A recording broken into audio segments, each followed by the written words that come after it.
How are you guys doing? Second Hope you guys cup. are doing well.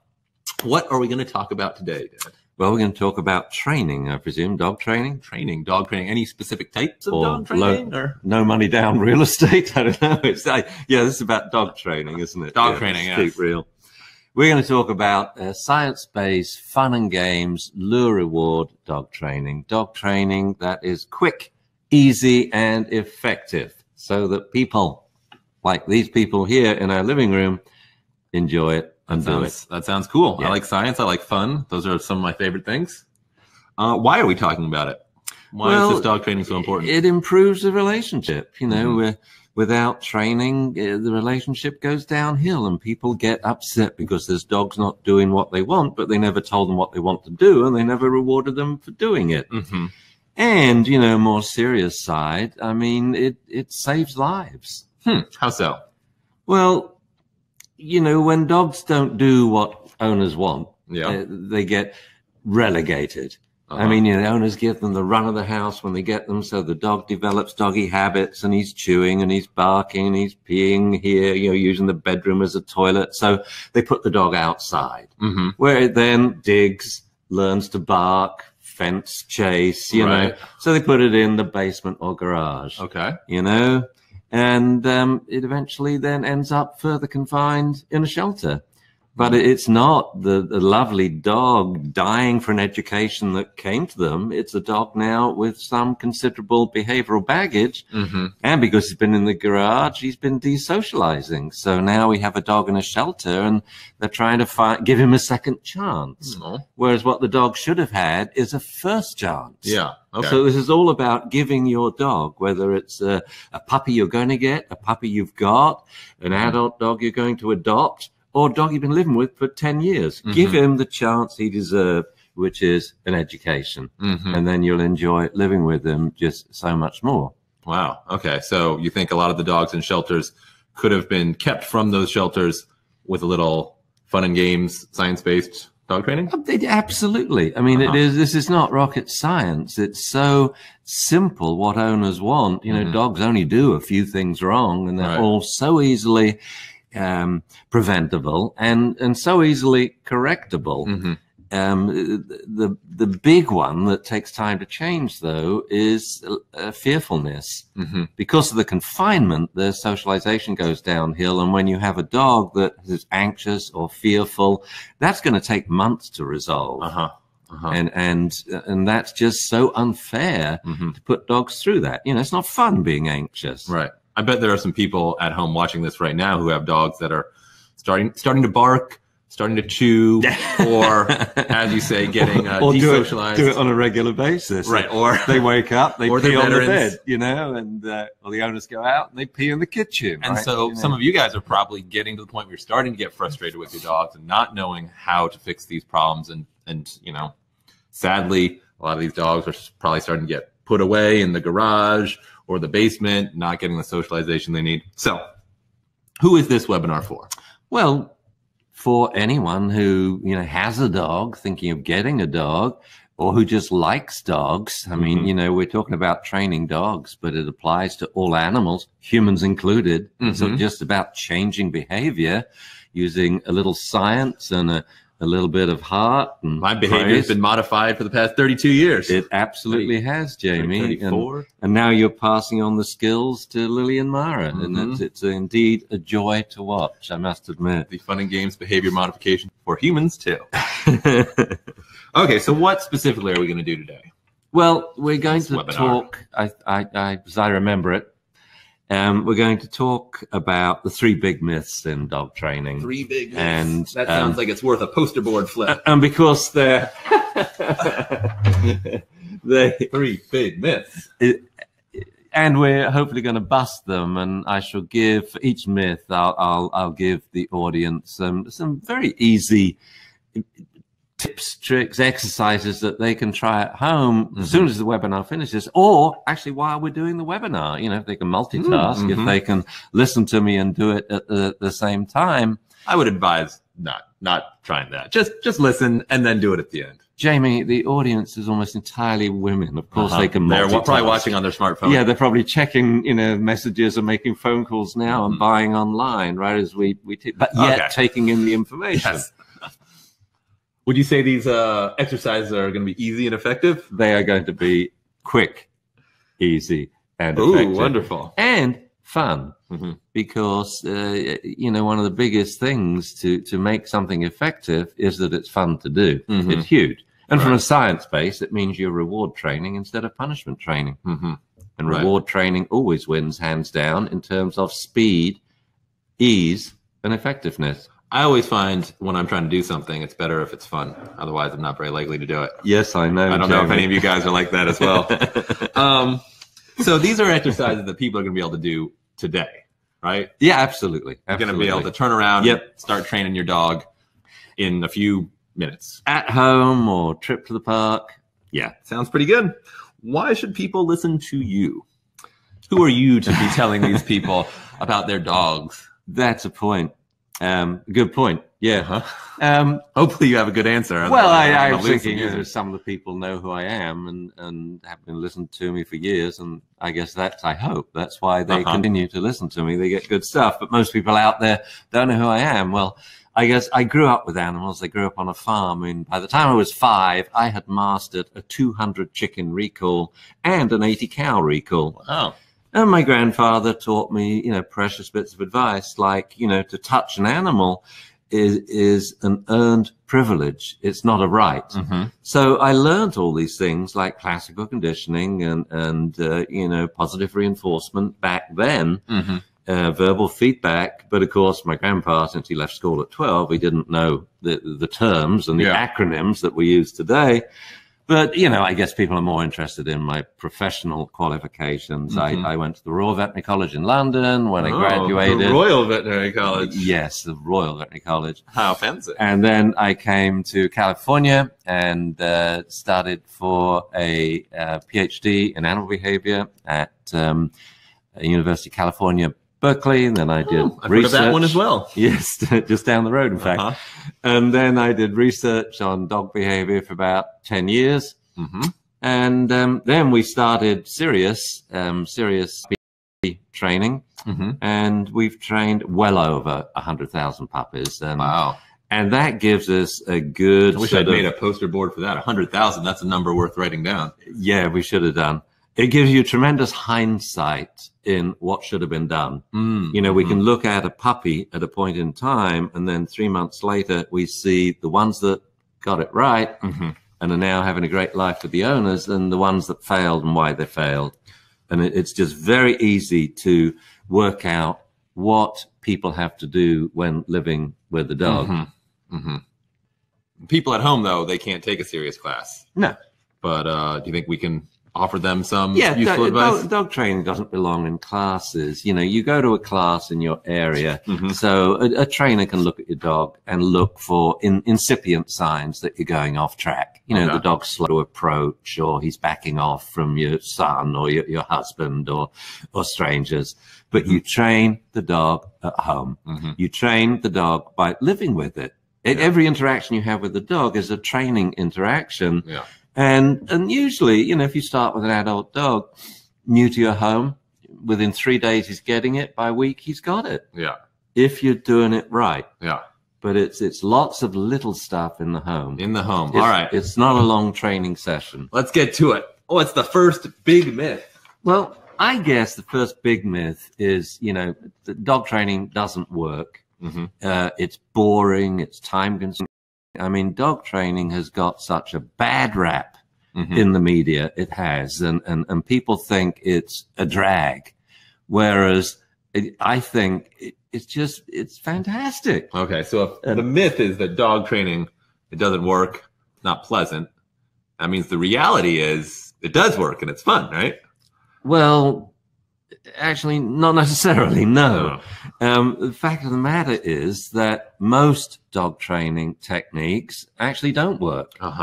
And no one even checks out that training is working. And this is where I'm so very different. So I'm a scientist looking at training. So as I'm training, I'm checking that the dog's behavior is improving. I'm quantifying or counting numbers. So don't let me frighten you by word like quantifying, or I am just counting how many seconds the dog will sit still. And I'll start with the dog that will only sit still for 0.2 of a second. In one session, I can get up to a minute. Okay. And so one of the biggest criteria I have is that dog training is effective, that it does in fact work. Right, and measurably so. Yeah, and then I can measure how quickly it works. Whereas when you look at it, at a lot of dog training classes, you know, people are giving treats willy-nilly, or they're jerking the dog, shocking it, or they're clicking. But when you actually look at the rate of improvement, it's incredibly slow. I feel like I've even heard you talk about situations where people are training their dog, but they're actually training it to do the opposite of what they want. Oh, right? Yes. Oh, yes. Do you have any examples of that? I do. I mean, I guess, yeah, I would say going to the dog park is the biggest example. Okay. And so? Well, if you give me a chance, I'll spit it out, you know. Tell me, Dad. Tell the people. The people want to know. Okay, I will. Hurry up. And this is where people don't just get it wrong. They're like 180 degrees out of phase. It's like they're actually training their dog not to come when called. In the park. So here we go. They start off and they say, they daren't say, do you want to go for a walk? Because the dog will go crazy in the house. So now they have to say, do you want to go for a WALK? Well, you know, a border collie learns to spell in 3 trials. So now he goes over the top doing moon loops, you know, what? So what they do is they put the leash on. It's like, what are you doing? Putting the leash on a dog is the biggest reward there is, because it means we're going out. So you do that to reinforce moon looping behavior. I see. It's ridiculous. No, you should wait for the dog to sit. So instead they go out, they go down the street like this. The dog is pulling. Every step they take, they're reinforcing the pulling. Then they get to the park and the dog's bouncing, pulling, twisting, and they just take off the leash. It's insanity, you know? And why is that insanity, the taking off the leash? Well, the dog should sit before you put it on. When you're walking, he should sit every couple of yards. So we're engaging with him. So we're focusing. So sit, walk, sit, walk. Now the walk reinforces the sit. When we get to the park, we should sit again.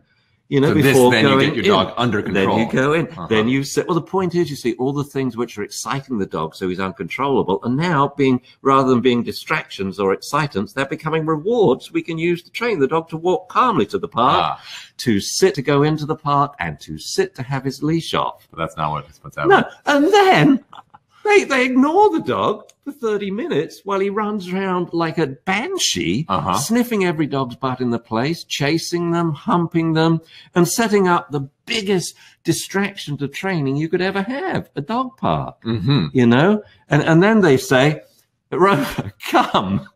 And the dog says, no, I'm sorry. You're boring. I live with you. I'm having the time of my life. I've never met so many rectums to sniff, you know. And so the dog doesn't come. So then the owner, it gets even worse. The owner says, come here. He shouts at the dog, come here, you son of a female dog, you know. So the dog says, I don't think so. I said, we have talked about this anger management before, and I know if I come to you, you're going to put on that leash in the play session, and you're going to maybe grab me and say, you bad dog, don't you ever do that again. And the dog says, no, I won't. Every time you say, come here, I'm going to stay away from you, you know. So that's not the ideal way to lure a recall. Wrong.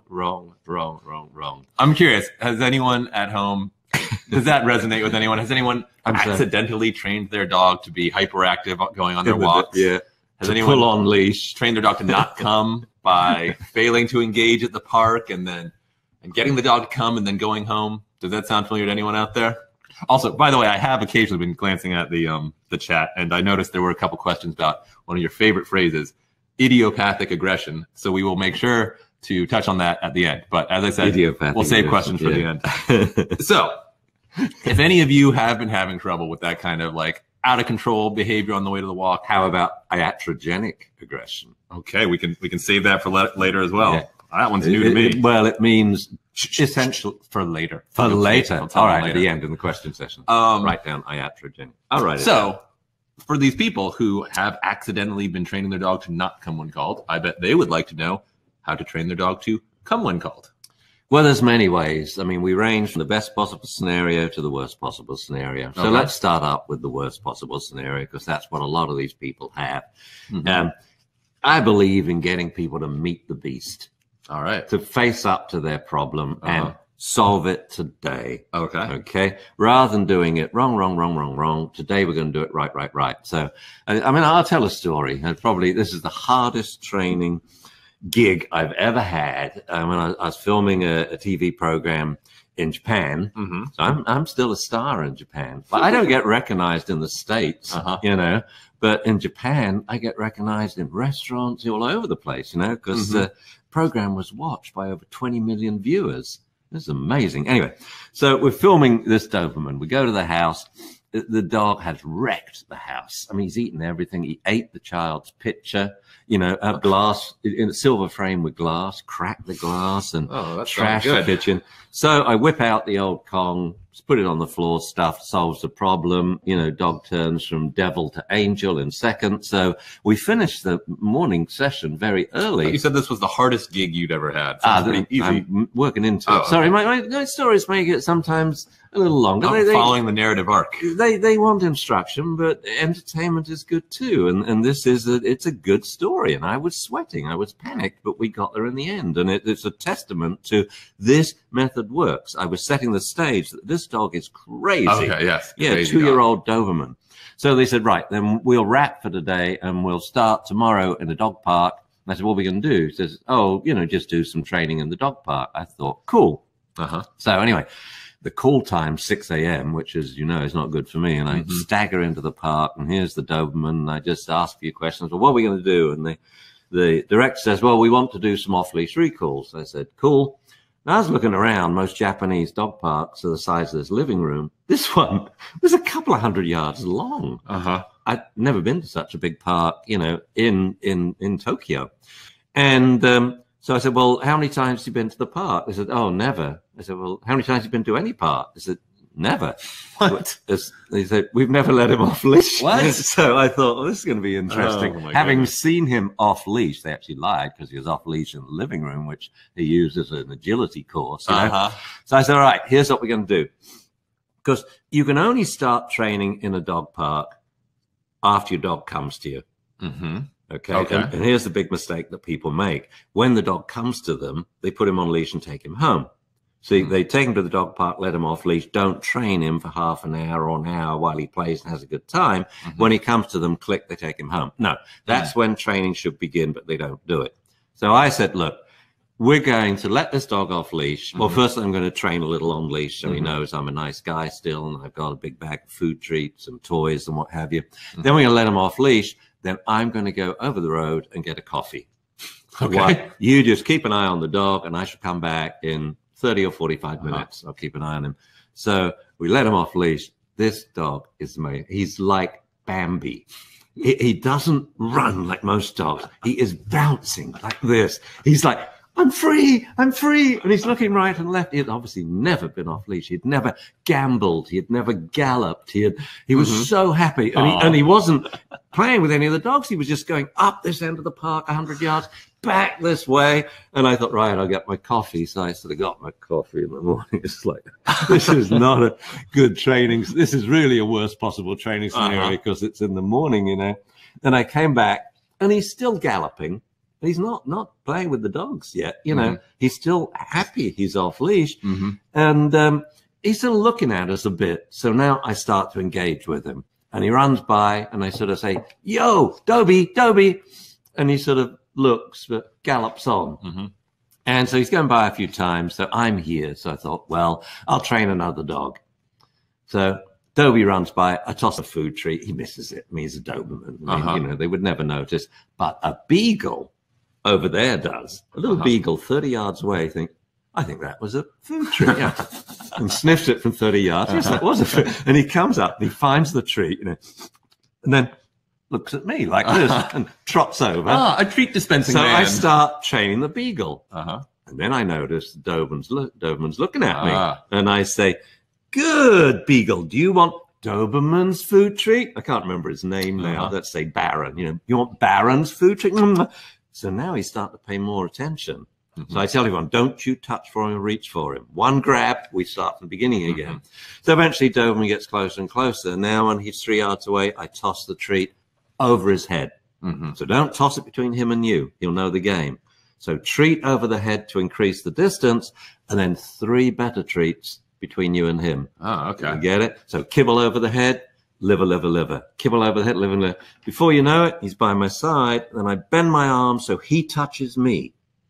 Not me reach for it. When he touches me, I grab his collar. I say, Baron, gotcha. Treat, treat, treat, treat, treat, treat, treat. Baron, go play. And off I go. Wow, I can see how that makes an impression. Where's Baron now? He's following me. So now it starts. Come here, good boy, treat, back up. Come here, good boy, treat, come here, gotcha. I always say gotcha when I got them by the collar, and then treat, treat, treat. Right, but now he's gotcha's a good thing. It's a good thing. They love getting got. And grabbing the collar is a good thing. Then I say, go play, and ignore him. So I disengage. And after a while, he wanders off a bit. I just let him go about 5, 6 yards. I say, hey, Baron, come here, pup, pup, pup. And I back up. Yeah. And he comes in and sit and collar and treat. That's what you now do all the time in the dog park. Don't let the dog play unattended. Engage with him. Integrate little training interludes into the play session. And then the play session becomes a reward. You see, every time you say, come here, sit, gotcha, you can then say, go play. We don't need treats anymore. Oh, yeah. Because go play is a much bigger reward than treats. So that's the worst possible training scenario, but it works in one session. Right. I can see how that could be useful for people at home who, have their dog. And as you say, the worst possible training scenario. Is there, when they're going to the dog park, a better possible training scenario? Yes, of course. I guess if that's the worst, there must be many better ones. Yeah. I mean, we have the worst and then we have the best. Okay. So for people who don't want to meet the beast. Not everyone's a meet the beast kind of person. Yeah, and for people who may not go to dog parks or may not walk their dogs. Yeah, training begins in the kitchen. Oh, man, we got to take down our little thing that says, good dog training works and it's lots of fun. The good dog training. This is pretty high tech. Yeah, I've got to make sure I'm using it. I would have thought we have graphics that flash on the screen, boom, good dog training works. Back to our easy and effective exercises that people can try at home. How do you want people to... In the kitchen, you reduce something as complicated as a recall through distractions to something very simple. Okay. 1 yard recall and sit. Take the collar, give a treat. In the kitchen. Just 1 yard? 1 step. Doesn't hardly seem worth it. It does, because what's the most important part of a recall? Let's say you call your dog and he comes 90 yards, and when he's 2 yards from you, he goes off to sniff another dog. Yeah. It's the end of the recall that you want to practice. The last few steps and gotcha. The gotcha. So it's 1 step. Come, sit, collar, treat. Repeat it in your kitchen. Don't feed the dog out of a bowl. Hand feed him. Kibble in training. Come, sit, collar, treat. Come, sit, collar, treat. I know what people will say. There's going to be a lot of people who say, but my dog's not interested in food. And that's a different thing. We make him interested in food, but the point is, if you don't feed him out of a bowl and you only hand feed him, soon that food will become equated to a treat. So, I never got that question, because it seems like if you don't, as you say, if you don't feed your dog from a food bowl and you use the food in training, all dogs are going to be food motivated eventually. Well, on the one hand, they buy a really good quality dog food and the dog may turn up his nose. He's not hungry that day. So then they feed him junk food treats. Right. And the dog says, I love sugar, I love fat, I love salt, so now he's turning up his nose because he can get something better. And this is a case where good dog training works, and it's a lot of fun, especially when the dog trains you. And when you look at animals training people, I mean, when a cat trains a person, it's unbelievable. But anyway, back to the recall in the kitchen. I mean, a cat can train a person to shop at 3 a.m. for better cat food. We'll save that for our next webinar. Yeah, cat training 101. Human training. So anyway, in the kitchen, you start with a 1-step recall. Come, sit, collar, treat, then 2 steps, then 3 steps, then 4, then 5. Now in different rooms of the house. Okay. Then you do it from room to room between different people. The dog's running from. Then you do it. Go to. We change it into a game. Go to Gina, and then Gina calls the dog, and then says, go to Kyle, and then Kyle calls the dog. And so now the recall becomes a fun game, which is very useful, because now if we lose Kyle, he's wandered out the front door, you know, and we say, hey, go find Kyle, and the dog can track him down. All right. So if any of you guys at home are having trouble with your recall, you can fix that today. The first step, or often have people you lose. Or often, oh yes, or often have people you lose if you need a search and rescue, a personal search and rescue dog. The first step, though, get rid of the food bowl, because all of this training that we're going to be talking about today works so much better if your dog is interested in the food. And so you're going to start just in your kitchen with a 1 yard come, sit, collar, food treat. Yeah, and the point of the collar is to prove that you could grab the collar, and to teach the dog that grabbing the collar is a good thing, because it's the #1 reason why dogs bite. Right. And even if you do that just that one exercise, a one step, you'll have a different dog. Do it 20, 30 times a day. It will make a world of difference. So if you have trouble with recall, please do this today. As soon as this webinar is over, give it a shot. All right. Let's get to myth number 2. That would be, I don't have the time or the skill to train my dog. That's correct. The perception that people have is that training takes a long time, it's time consuming, and it's complicated. Well, if that is the myth, then let's see. It means that people do have the skill and they do have the time. Does that sound about right? I would say that training is quick and easy. Training's quick and easy? Probably good training, huh? But my answer would be no. Most dog training methods aren't quick and easy. See, all of what we talk about today, it depends on the techniques you're using in training. Okay. And, you know, in the same way, we have to see the dog's point of view to make training work. You know, you can't say, would you rather have training or playing with other dogs? You have to integrate training into play, so the play becomes the reward you're using in training. Well, this is where we have to see the people's point of view. They don't want complicated and time-consuming. They want quick and easy. But the sad fact is most training techniques out there are really time-consuming. Anything that involves a leash, for example, because you're changing training from a quick and easy technique off leash to a 2-step method. First, you train the dog on leash. Well, you sort of think the dog's trained, but he ain't. It's just he can't get away from you, you know. But then you've got to train him when he's off leash, but that's more difficult now because the owner hasn't developed the off leash training skills, you know, and the leash has become a crutch. They daren't let the dog off leash. And so, and some training techniques are amazingly complicated. Okay. You know, like I mean, I'll give you 2 techniques opposite ends of the spectrum, like using a clicker in training or using a shock collar in training. To understand how those 2 things work and to use them effectively, I would say less than 0.01% of people use clickers or shock collars effectively in training. 1 in 1,000. Yeah, the 1 rest, in 10,000. Yeah, the rest are essentially just giving treats willy-nilly, or clicking this and that, or they're shocking dogs willy-nilly, and which is not punishment by definition. It's just abusive. Okay, but the point is, the whole thing takes forever to do nothing, and it's complicated to understand. So dog training must be quick and easy. So if those are the techniques that are difficult and time-consuming, otherwise, I don't think I'd finish it. You know, my dad, it's so funny, he spoke slowly, but in the middle of a sentence, if ever I interrupted him, he would say, however. So otherwise, you know, if training is not easy, people can't do it. If it's not quick, they probably don't have the time to do it. I couldn't agree more. The floor is yours. So my question is, for people who want to know the methods that are easy and the methods that are quick, what do we have for them? Well, and let me take this down while we're strangely, what are we taking down now? Everyone has the skill, and not training takes more time. Let's see if we can illuminate. Oh, that's a very clever point. Yeah, it's not training that takes the time. It's when you don't train a dog.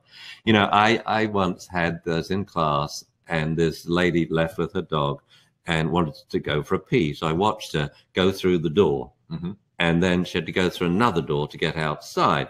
And I would say it took her 45 seconds to go through each door. The leash round her leg. Now she put the dog on leash to go out, you know. When she came back in, I said, let's work out how many times you go through a door with your dog. And we didn't, I can't remember what it was. It was something like 18 times a day. going in and out. So you've got going out, you know, through a door, getting in the car, getting out of the car, then getting in the car, you know. And I worked out that she wasted 2 weeks, I mean, 24-hour days to 14 24-hour days in her life going through doors with her dog. But this was in the lifespan of the dog. That was the time she's going to waste. No, it's sit, go on, going through a door when your dog's trained. So that is really cool. It's not training that takes the time. But training should be quick and easy. And strangely, some of the easiest techniques are the most effective. So a great example would be auto shaping. I mean, the all-time easiest technique on this planet. Okay. Let's hear a little bit more about that. The all-time easiest technique. Well, for the theory and then the practice. I'll tell you about that little story. So the theory is all you do is set up the scenario and the dog will train himself. Sorry, I just realized that my computer's not plugged in to the power cord. You start working on this. I'm just going to plug this in real quick. Oh, I'll manage it. Okay, Jamie. Yeah, we don't want to lose power. That would be a disaster. Oh, we're down red lining. Red lining. The clock is ticking. 5, 4. Oh, so, as you were saying. Yeah, and so basically you set up the situation and the dog all but trains itself. Auto, meaning self-training, shaping. And so you can auto shape house training, you can auto shape chewing. And the story I was going to tell was about Claude. Remember our lovely Claude? I remember Claude. So Claude was a sweet beast, 110-pound rot hound that was going to be euthanized for biting people and just nipping people. I mean, you know, but that's what happens. People are scared about reactivity, whereas I look on it as proof of safety. The dog has bitten 3 people and they aren't in hospital. Well, he didn't really mean it, did he? You know, right? So he's got bite inhibition. Claude didn't even break the skin because he had bite inhibition. So you know, we adopted him. Well, I noticed his stomach was shaved, and so being the astute dog trainer and veterinarian that I am, I said, "Oh, his stomach's shaved. Was he had an operation?" Well, it's like he's been spayed, but he's male, so you know. And they said, "Yeah, he ate a basketball." I said, "What? A little toy basketball? No, a real basketball." I said, "You are kidding me." I thought, "Oh dear." So anyway, we get Claude home. And we had another little altercation in the car. We won't go through that. It's irrelevant, but it's hilarious. I rode across the Bay Bridge with my arm, petting him. We're in a truck, you know, my arm through the window to the truck thing. But he had come through his head. So here he is, this dog. He's just bitten me 4 times. I should have added that in when we selected him. His head's here. I can't move for 8 miles. We ride like that before we can get him out. Anyway, so we get him home. So I look at, you know, and we groom him with a Zoom groom, a sort of rubbery plastic toy, put the Zoom groom down. That was it. It's like chewed it. This big, right? It's this big. Jesus. Chewed it up and swallowed it before we could stop him. So the next few days, I'm going through his poop until we could piece the whole thing together. But this dog was a serious. That sounds dangerous. Yeah, I mean, it is. Chewing non-chew toys is a very dangerous habit because it's life-threatening, you know. And he ended up having, I think, 4 gastrotomies in his life, you know, for eating stuff. Not our fault. They were all other people giving him stupid stuff. But anyway, so I thought, well, I'd love to hand feed him so he likes me and doesn't bite me anymore, even though they didn't hurt. But I thought, no, it's all got to go in chew toys. We picked Kongs.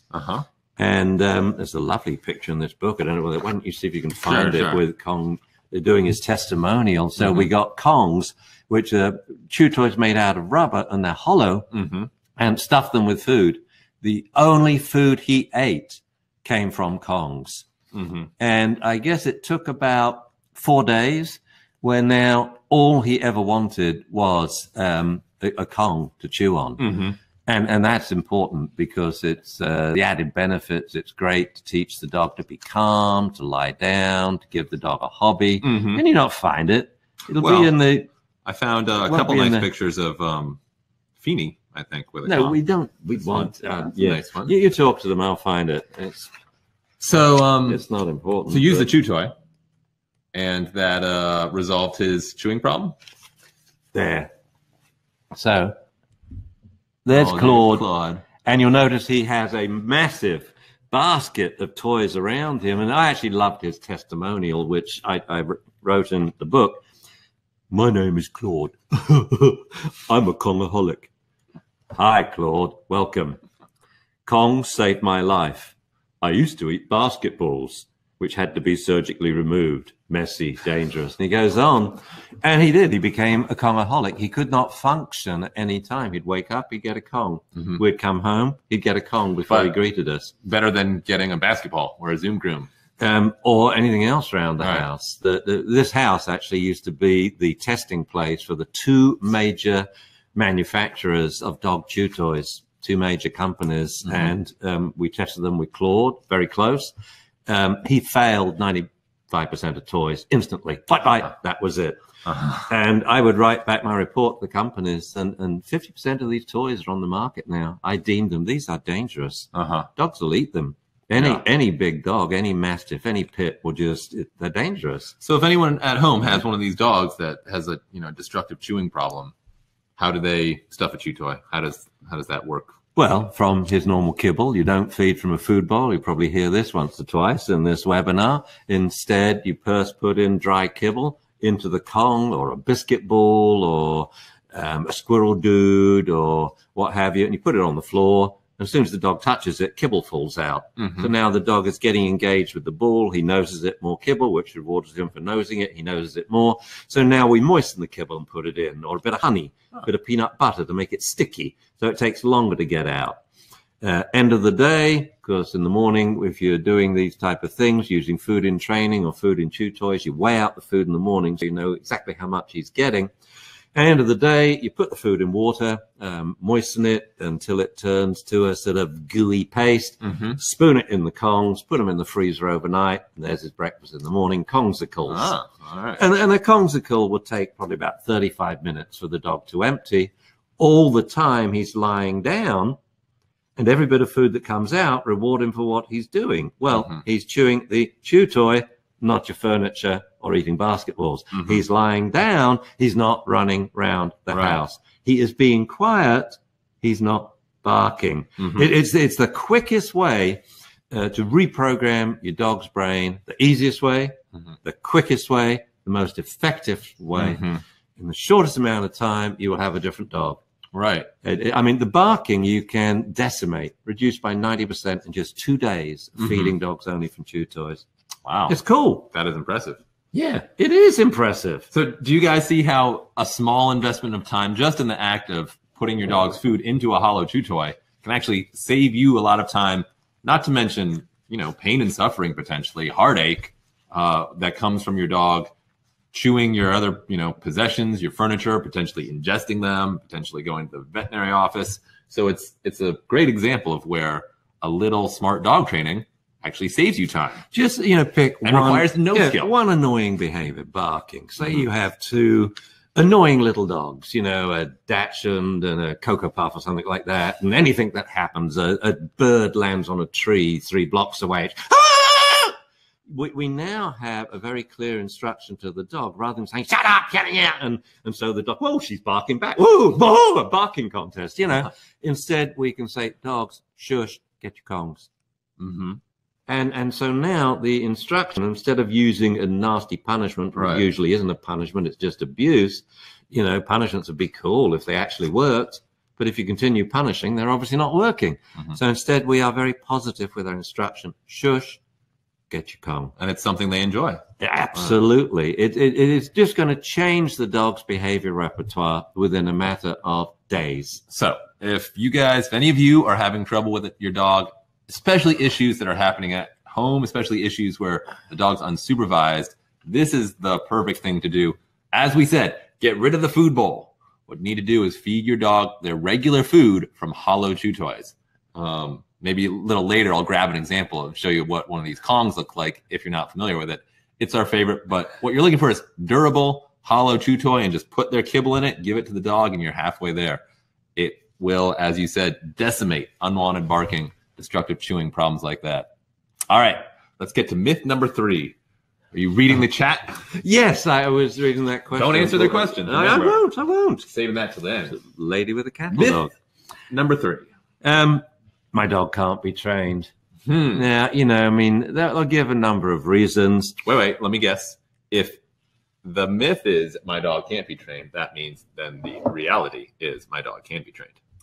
Yes. Of course every dog can be trained. I got one. Yeah, you got one right. You think my ratio...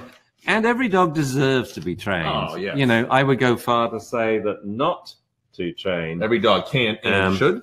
Is humane, and probably one of the big inhumanities that we do to animals, that we don't educate them, so they don't know what the rules are, so they break rules they don't know exist, so then we get frustrated and angry and the dog gets grief. It's not fair. Training is think of training as teaching animals ESL, English as a second language, educating them what to do and then motivating them to want to do it.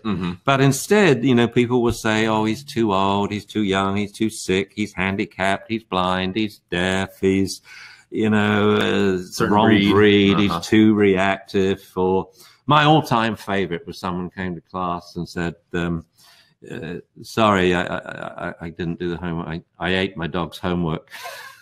What? Whatever, you know, people, and we laugh at it, and a lot of trainers will actually get on their high horse here and talk down to owners and say, "Oh, they're just excuses." No, this is how the owners feel. It is your job as a trainer to prove otherwise. To say, right, your dog can't be trained. Right, I'm putting $100 down here.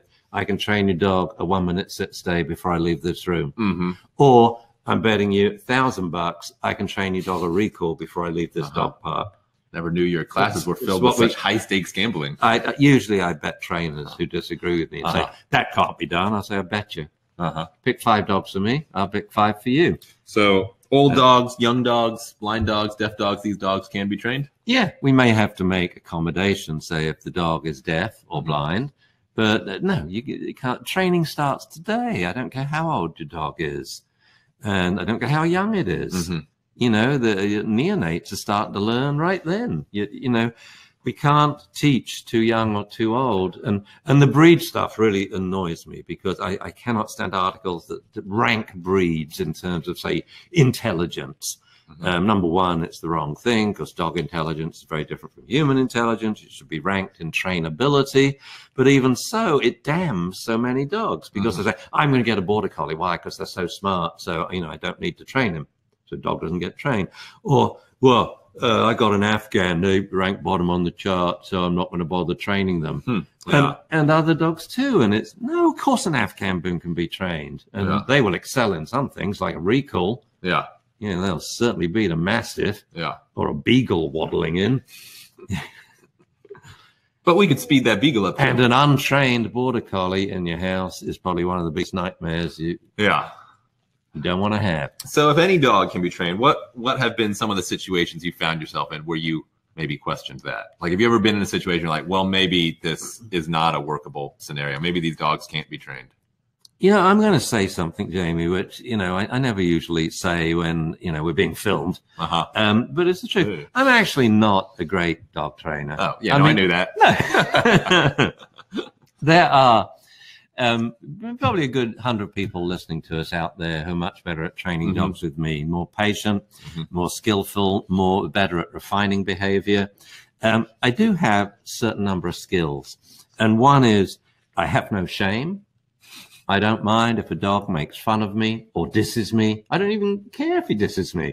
I'll diss him back. I'll diss him back with sarcasm. I say, you call that dissing? I'll show you dissing, buddy. Okay. Hey, see this treat? Lovely. Or even better, see this treat? Give it to a beagle, you know? So I don't mind if the dog gets it wrong. I consider that another learning opportunity because you see, if the dog's not getting it wrong and you teach him what's right, neutral, and he gets it right, it's much bigger learning if he's getting it wrong and then he gets it right. The dog goes, oh, you mean when I run around and bark, you really want me to go to my bed, settle down and chew my comb? Good dog, and praise. But the other thing is I never give up. Okay. And, the only time where it's not that I've given up, I've never approached the training, is I can just consider the dog too dangerous. He's killed people or he's mutilated them. I just say, you know, I don't see the point. You're not going to teach this dog bite inhibition. Right. So the risk is always there. I'd much rather work with 1,000 dogs in the same time as I could spend with this one and give you no guarantee. I'd rather work with 1,000 dogs that have proven bite inhibition because they've nipped people and solved their problem quickly, you know? But I guess the most challenging situations I've done is probably with dog-dog reactive dogs, because you've got so many variables. You've got, say, a bunch of dogs, they're all reactive. Yeah. And you've got a bunch of owners who are very reactive. Right. Very emotional. Maybe and very under the surface, reactive. but... Oh no, it's coming out. They're tightening up. They're tightening on the leash. It's like as if they're like, because most dogs, you know, with reactive dogs, if I interviewed them, they would say the same thing as the owner. The owner says, "Oh, you know, my dog's cool. He's a good breed. He's well bred. He's great off leash, but on leash with little dogs or with big dogs or with shepherds, he just goes ballistic." So I interview the dog and say, "Tell me about your owner." "She's great. Good pedigree. Good pedigree. You know, 5th generation American." And she's a perfectly trustworthy off leash. She's wonderful, calm, wonderful person. On leash, though, she's a bit tricky, but around little dogs or shepherds, she goes crazy. She tightens the leash. She jerks. She gets sweaty. She smells like she's an ugly, fuming commercial town, you know? And I think, what's wrong? So I have to say to the other dog, you know, woo, woo, woo, stay back, she's unstable. So basically, it's the owner's reaction is pure and simple negative classical conditioning. Instead of classically conditioning the dog to form the assumption that other dogs are good and make me happy, they've classically conditioned the dog that when other dogs appear, I'm going to lose it. Okay.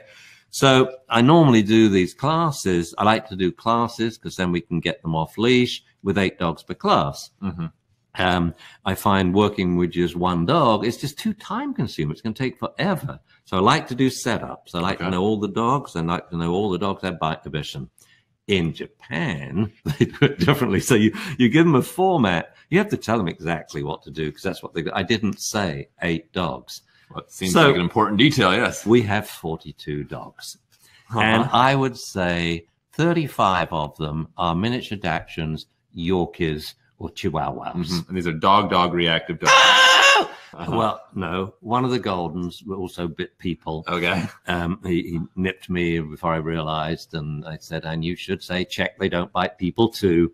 So we got 42 dogs in a room, and they billed it as the bad dog class, which I didn't like. So I showed you, no, it's not a bad dog. He's just a dog who's a human who's unintentionally trained to be reactive by giving the wrong feedback. Okay. By not acknowledging that this will begin to happen at 5 to 8 months, and they should have prevented it at 3 months. They should continue preventing it until the dog dies, because there's nothing like dog-dog reactivity to ruin the dog's lifestyle. You know, no off-leash dog parks, so now on-leash walks, soon no on-leash walks, you know. And so we got 42 dogs. So essentially what we did is a process called all or none reward training. Okay. Because these dogs are not going to pay attention to you. Right. So you can't lure them. They're more interested in the other dogs. So I say, stand still. So all the dogs are on leash. We've tested that in their fights, they've never harmed another dog. We spread them out. Stand still, offer a treat. So this is the first temperament test. Offer your dog a treat. Yeah. Will the dog take a treat? If he doesn't, he's too stressed. So the ones that aren't taking treats, I move over this side and say, keep offering a treat. Then take a step, offer the treat again until he takes a treat. That's all you're doing. Okay. And I may actually move them outside of the room so they get used to taking a treat today at this place. Right. But in this room, it's too. But if they take the treat, we're off and running. So then I say, right, now take one step, take a treat again. Now, when you take the one step, all the dogs activate again. Like this. And that shows you shouldn't be walking with this dog. Right. If that's what one step does, imagine what 25 or 50 steps do. So one step, treat. Then do it again. Take a step, give a treat. No matter what the dog is doing. This is classical conditioning, you understand?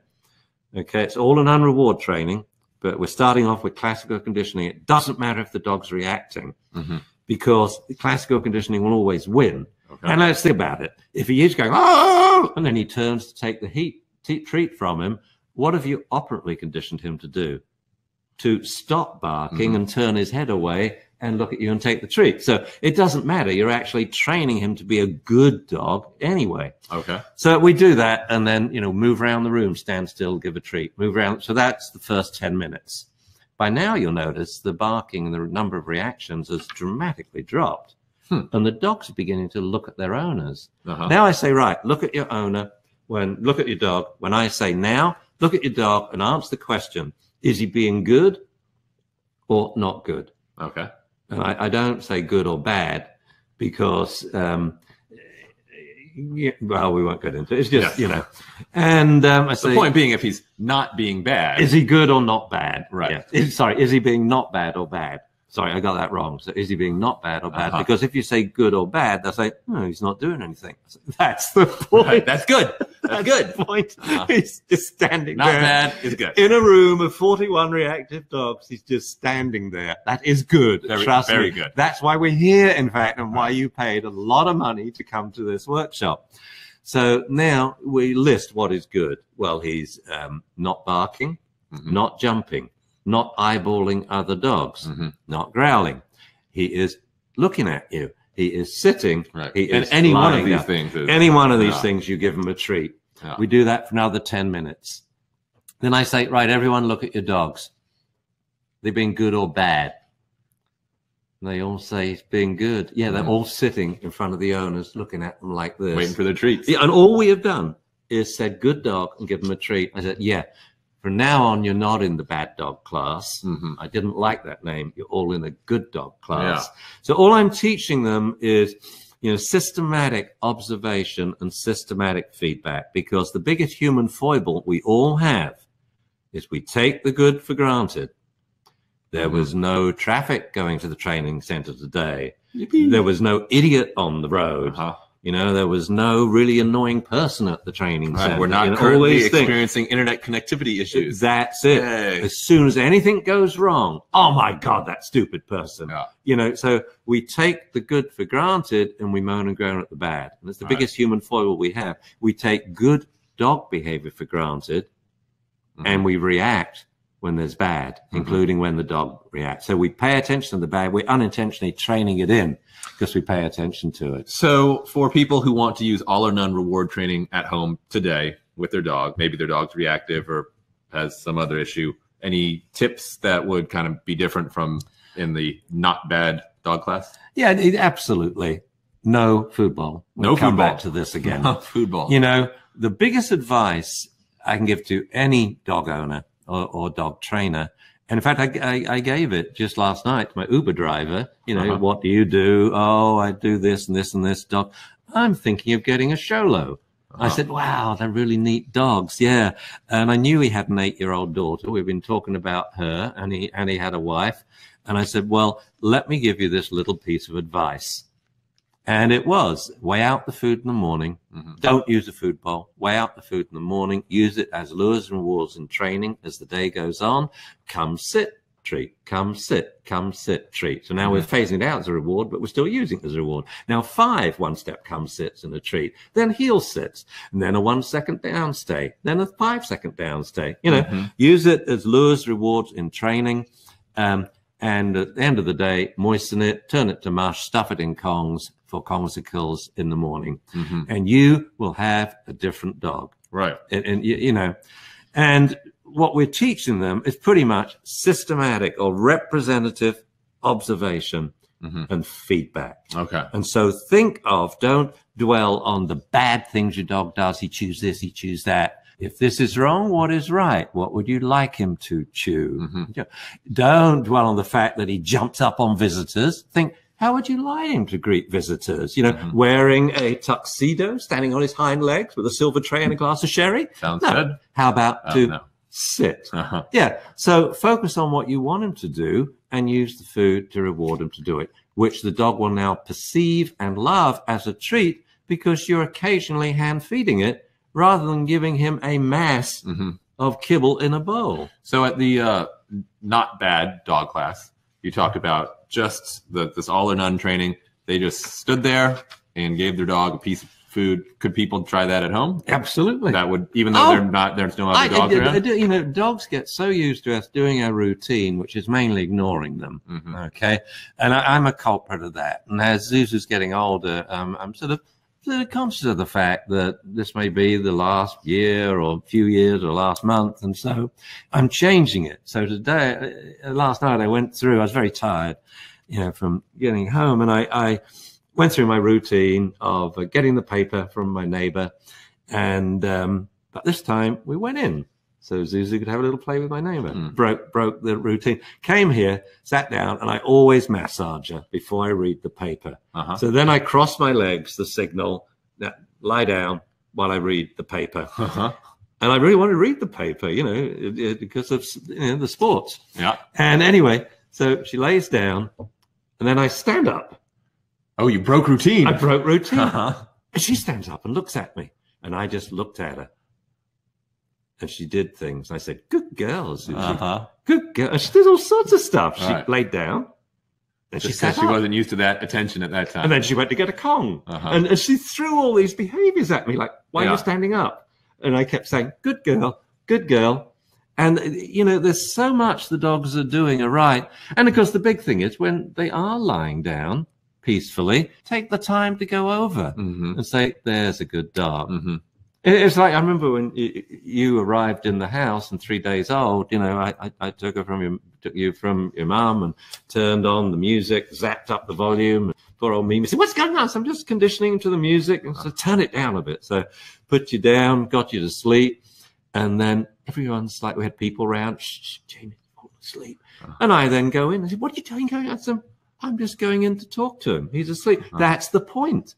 I want him to sleep and get used to me coming in, closing the door, talking to him in his sleep, you know. And so when your dog is lying down, you know, go over and say, there's a good dog. And don't ignore your dog when they're being and look at your sleeping dog and just dwell on it for a moment, because at the end of the road, you know, we all grieve, you know, for dogs that die, but for dogs that die tomorrow, they're alive and well today. Never forget that. And that's what you think about when you'll stroke that dog in a way you never stroked him before, because you're looking in his eyes and you tell him things like, I love you. You're going to make me cry, Dad. Yeah, it's okay.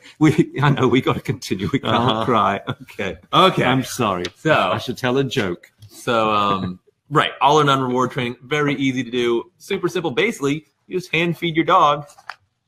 And you don't ask them to do anything. You just hand feed your dog a piece, you know. But the whole point of this was to get the dog to engage, whereupon now you can change to lure reward training, the quickest, easiest technique once there you is have their available. attention. So now we're really going to use some really good simple science to teach the dog. But you couldn't do that previously if the dog has his backside turned towards you, or if he's 25 yards away in the dog park. Right. So this all or none works really well for the distracted dog. To keep what you want to do there is to turn your distracted dog into one that sits and looks at you. Okay. So I'm hoping that you guys at home got some useful information so far. I hope so. 3 useful exercises. Took me 3 cups of coffee that you guys can work on today. Get your dog to come when called. Get your dog to eat their food out of a chew toy, become a chew toy-aholic. Yes. And resolve, you know, barking, destructive chewing, all that. And then all or none reward training to capture your dog's existing good behavior and not ignore your dog when it's being good.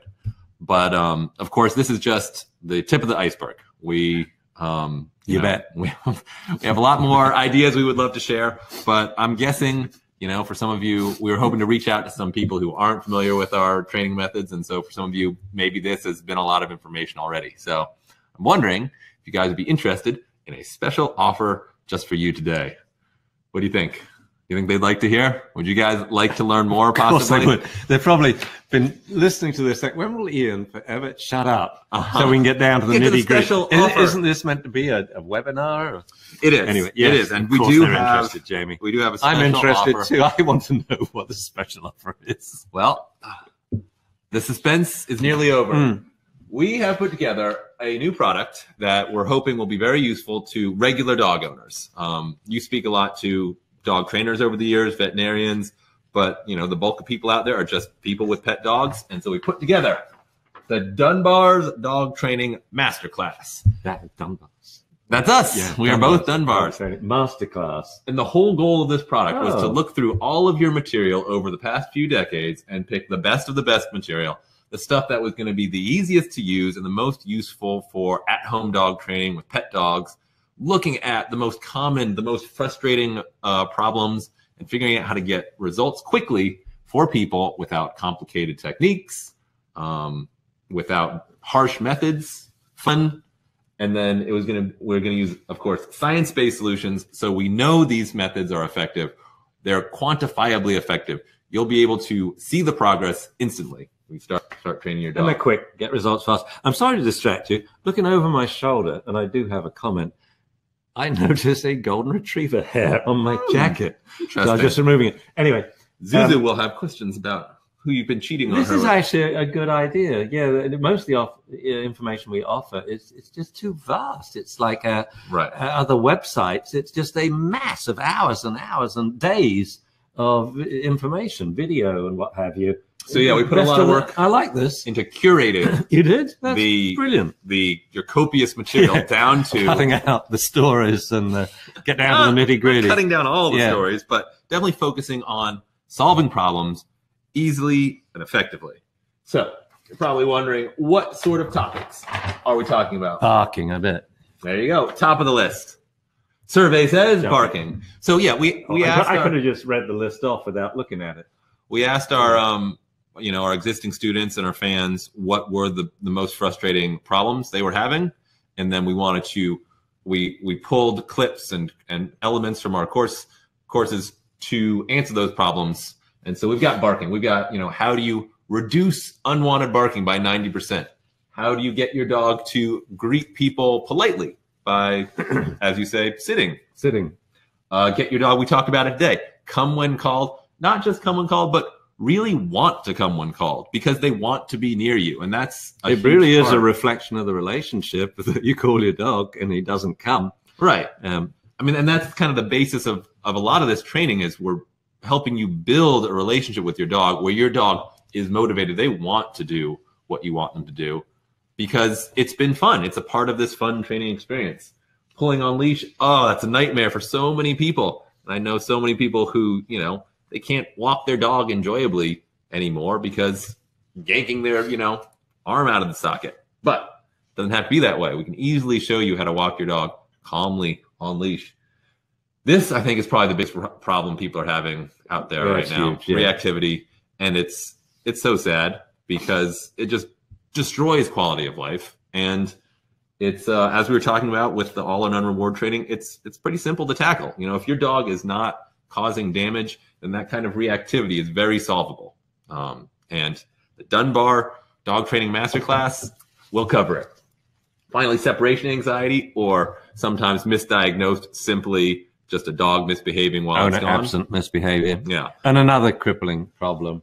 Yeah, I've always said these should be one topic classes. It's kind of neat you put them into different modules. Right. These don't belong in a basic manners class. You need basic manners first, but you got to teach them all separately and solve these quickly because these are joy busters.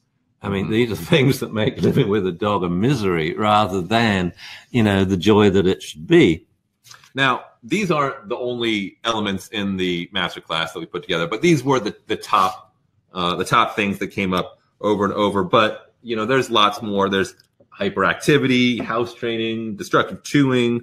We talk a lot about using food in training. In the masterclass, we explain how to phase the food out so you're not dependent on food for the dog's entire life.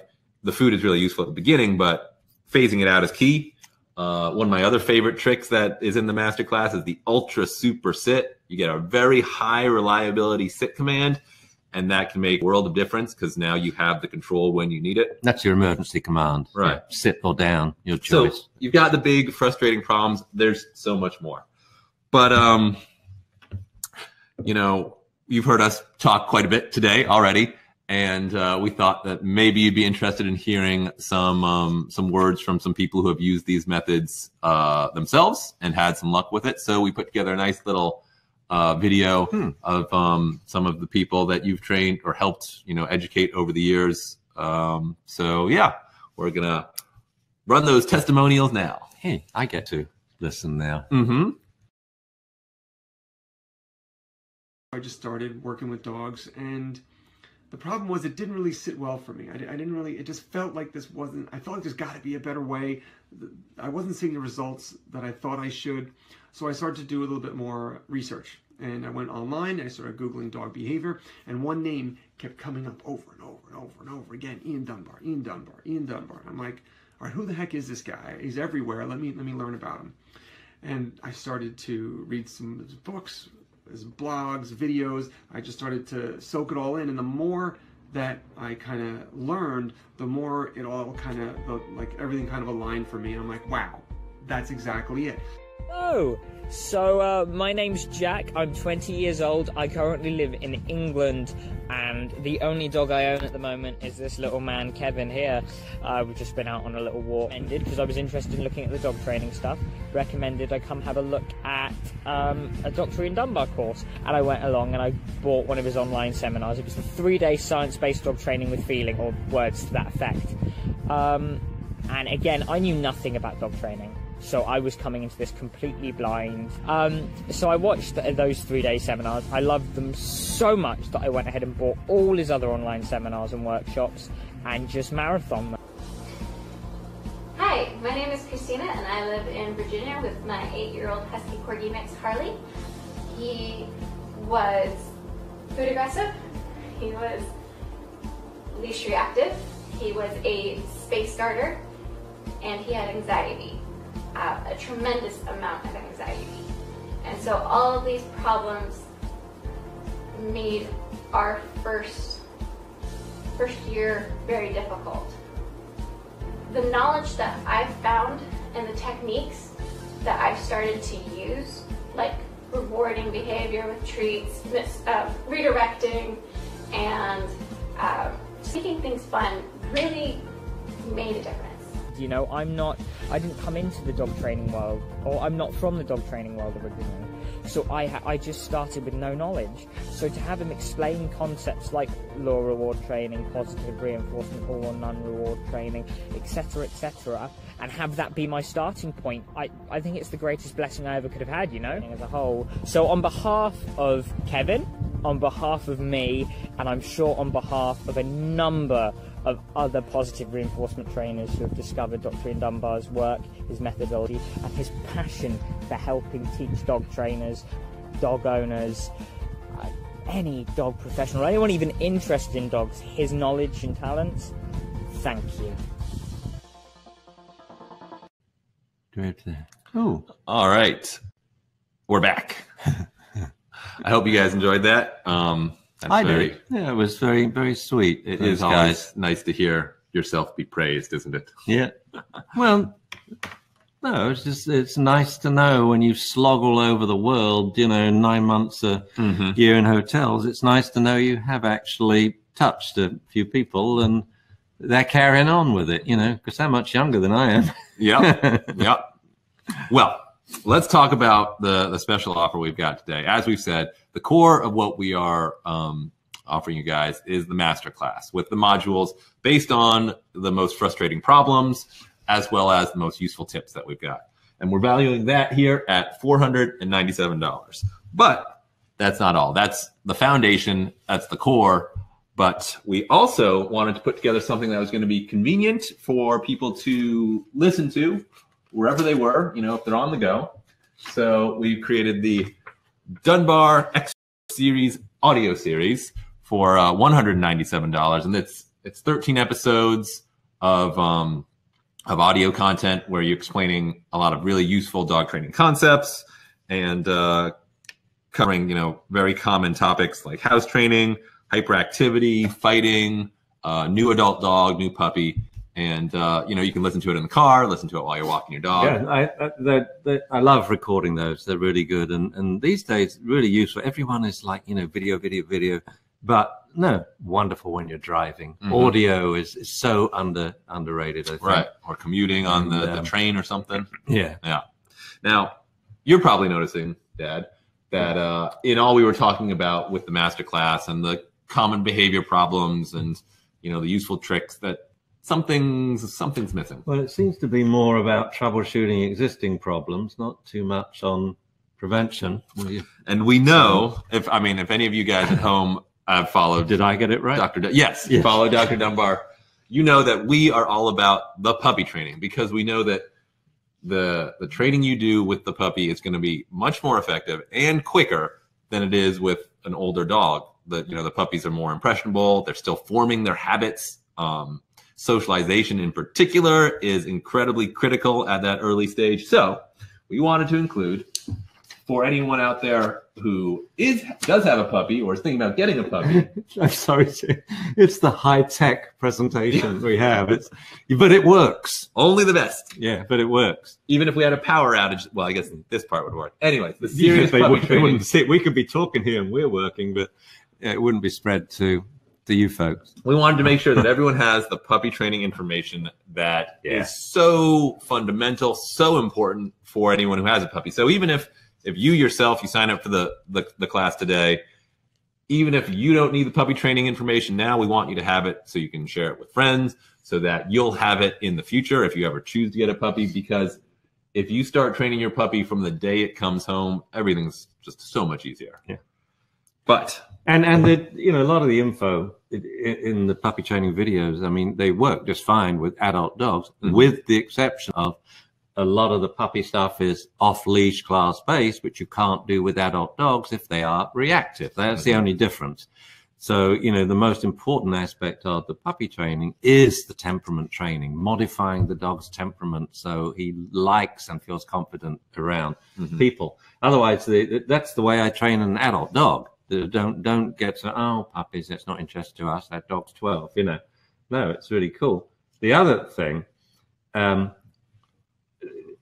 I love these videos. It's like, these are the first videos we did. And someone asked me the other day, have you ever re-edited? And I said, yes, I took out 2 little sections. One, a trainer of mine who was jerking the dog on leash. And 2, when talking to a little Amstaff, I raised my voice. And it's not necessary now. Back then I thought it was. And just 2 minor little changes after 35 years. Yeah. I think that's pretty cool that we hit on this technique and it was just magical from the outset. But that's not all, folks. That's my favorite part. I get to say that. For the first 50 people. Do I have time to get more coffee? Who register today? No, you do not. For the first what? The first 50 people who register today. Just the first 50. So if you're interested in this part, you're going to want to act fast. We are offering a signed copy of Dr. Dunbar's Good Little Dog book. Signed by whom, might I ask? By Dr. Dunbar himself. That means I got to sign 50 books? Well, 50 books, yeah. Maximum of 50. Only the first 50. Only the first 50. Yeah. So if you're interested, 50. This is one of our favorite little books. It is, as you saw, filled with lots of beautiful pictures, lots of step-by-step instructions, and it's a really great all-around book for pet dog training. It is actually my favorite little book of all the books I've written. I like this one the best because it is very simple. It's nitty-gritty, and I just really like the step-by-step. Where is it? Step-by-step pictures. Alternative down. This is a good one. So, under your leg. There we go. 1, 2, 3, 4. If you add this all up together, oh, sorry, you get a total value, the package that we are offering today, of $1,038. Phew. What do you think about that? That sounds like I think that's a lot of money. Is a lot of money, but think about all the material that this represents. Decades of this is basically your lifetime's work. I've never thought about it that way. Yes, so if we think about 45 years of experience, then that is priceless, as they say in the advertisements. But I mean, the real question, though, in terms of value, is what this can do for you at home. And so, the question is kind of what sort of problems you are currently facing with your dogs, and what is the price tag essentially on that problem. And I guess another way to think of it would be like, what would be your alternatives in terms of resolving the problem? You recently did a seminar. How much did it cost to attend the seminar? UK, $500. $500. So that's just to come and see you plus lecture. Hotel plus airfare. Yeah. It's actually, I think the word... You'd easily spend $1,000. Yeah, we shouldn't say price. We should say, what is the value of this? It's huge that this is the way to deliver information these days. You know, a seminar is very expensive. When you probably can't go to a seminar and get out under $1,000. And that's just a 3-day seminar. Yeah. This is going to keep you watching or listening for a lot longer than 3 days. Now, another option would be potentially to hire a private trainer. That could get up there pretty quickly too, is right? If they're coming to your home, it's going to be pricey, and let's say $100 a visit. You know, or you could have board and train, so now you're talking several thousand. But of course, the downside is that when the dog comes back to you, he just, oh, we're back with mum. Fine, get on the couch and bite people again. If you're not learning how to train your dog, then you have to train the dog yourself. You really do. And if someone's coming to your home, that's getting pricey.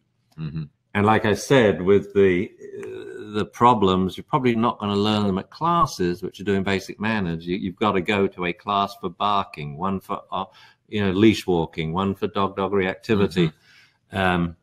So that's a pretty. I mean, I was you know me, I don't like big cells, and was a little embarrassed by all this, but no, it's a hell of a value. It's incredible. It's fantastic. I think the real value is for the people who are struggling with problems that are really. I am amused though that it's 1,038 and why not 1,000? 92 cents, 15, something like that. 1,500.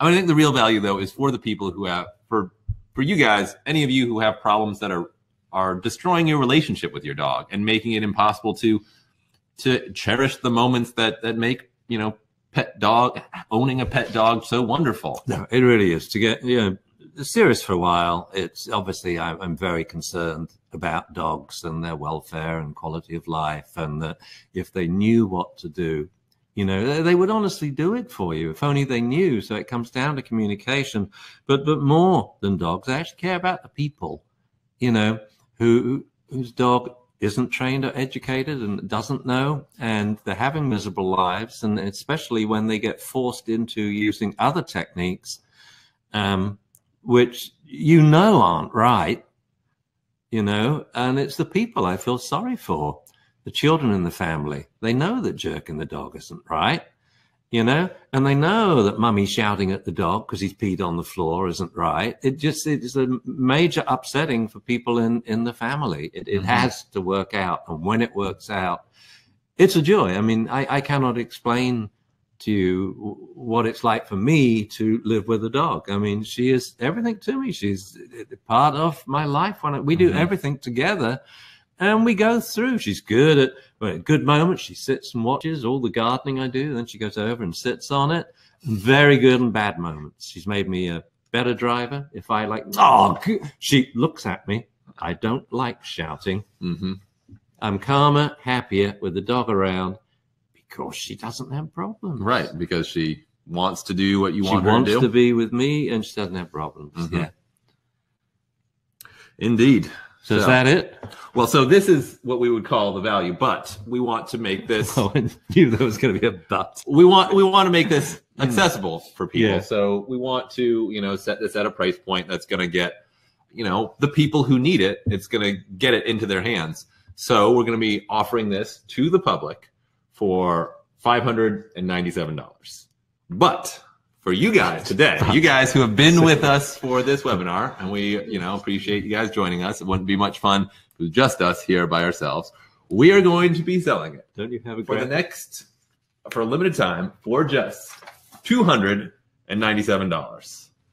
So it's a pretty good deal once you see the value that you're getting. If you're interested, you go to dunbartraining.com/go. That's dunbartraining.com/go. And we are only selling a limited number of registrations at this price. The partners that we're working with are only going to let us sell, a set number at this low price, and then they're going to cut it off. But the first 50 get a signed copy of the Good Little Dog Book. Yeah. Get your signed copy of the book. So if you're interested in the signed copy of the book, make sure you register. Well, now would be the time if you're interested in the book, because we got I think like 1,000 people on this webinar at some point today. So I wouldn't be surprised if those 50 fill up quickly. We are offering a money-back guarantee, so there's no risk. If you're thinking about it, feel free to sign up now. Check it out. If it's not what you were looking for, if it's not going to solve your problems, just let us know, and we will refund you. No difficulties there. So yeah, this is an opportunity if you have problems with your dog to deal with those problems, to start, improving your relationship, getting your dog and your life back on track, having fun together, using science-based methods that are effective, that are measurable. You will start seeing improvements as soon as you start training. And even if you don't, sign up for this today, we hope that you will take what we've talked about today. And come on, I mean, it's a steal, isn't it? It is. My life now, $297. Well, I don't know about your life, your whole. Well, the experience, professional experience. No, it jokes apart. It's a really good deal. Yeah. So dunbartraining.com/go. I know how you could spend an awful lot more and get much less information. Indeed. You go online, check it out. Or not train your dog and have them continue to, be reactive. No. That's not an option. You train the dog. Don't care which techniques you use, but if you want it trained quickly with a lot of fun, this is the way to do it. Yeah. Well, thank you guys very much. We will hang out and answer questions. Is that now, it? as promised. It's going to have some question time. That is the end of our prepared webinar. Presentation. Over. Well, it's a wrap. Q&A beginning. Q&A beginning. Okay. So, so positive, Jamie. If you have looking questions, forward, we're going to try and look for questions that maybe multiple people have, so that we can, prioritize. But yeah, if you've got if you got questions, now's the time for them. All right, Shagay. I'm not sorry if I pronounced that wrong. Well done. Already registered. All right, we got a question. Vincent says he wants his dog to have a good recall all the time. Anywhere, should I remove the food bowl? In initial training, yes, I would use food because it makes it so easy if you're not used to using your voice. I was like, dunbartraining.com does not exist. Did I get the URL wrong? Hopefully our back-end people will figure it out. Dunbartraining.com does not exist. Well, someone managed to register, so someone. I will talk to Vincent. You can keep talking. Okay. Can they see me now? Yeah, they can see you. Okay. And so, we want to start teaching the recall in, there we are. That was it. Sorry, I'll talk to Vincent. Oh, go today. Interesting. Go today. Well, sorry, guys. It might be go/today. Okay, there we go. It automatically redirected me. Anyways, you were saying to Vincent. We use food to start with. We're going to phase it out pretty quickly, though, because usually if your dog is off leash, then that's where the biggest rewards are. So it's come here, go play. Come here, go play. Come here, go play. Now, that works well for a lot of dogs, like works well for my dog. I mean, because she's a very active dog. If you've got a slower moving dog, then I'd probably use an emergency sit or down.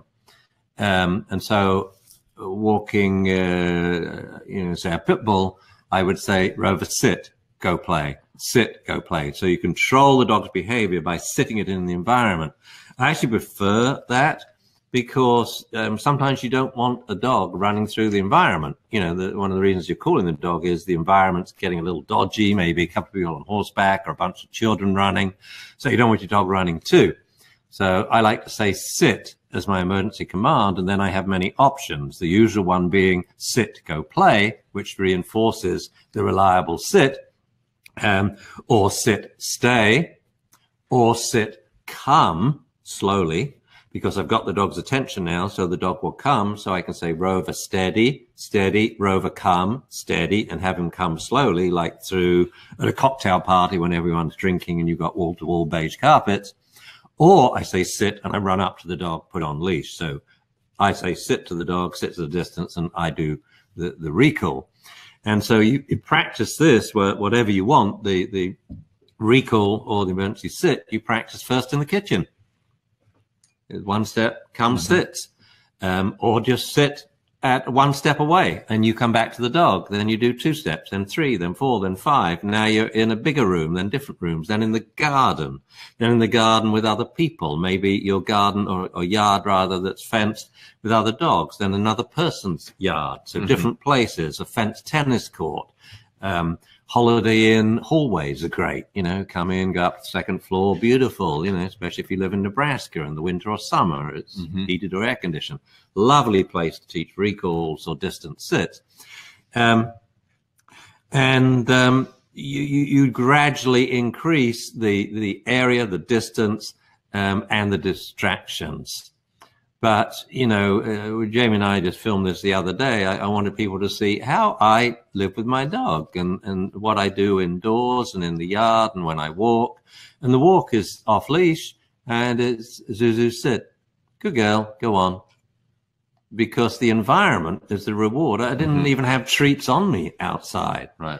So we use food to start with, very important starter, but you've got to phase it out. That I think this is one of the biggest problems in reward training today. And to reiterate, these are 2 modules that are in the masterclass. So we've got, you know, really great demonstration video of both phasing out food and then also coming when called. So it's a wonderful resource for those problems. All right, here's another question. Pam wants to know, how do you train multiple dogs? Let's say you got one dog with a bad behavior. Either one at a time or dogs all at once. So, and we used to have 4 dogs here. They all have names.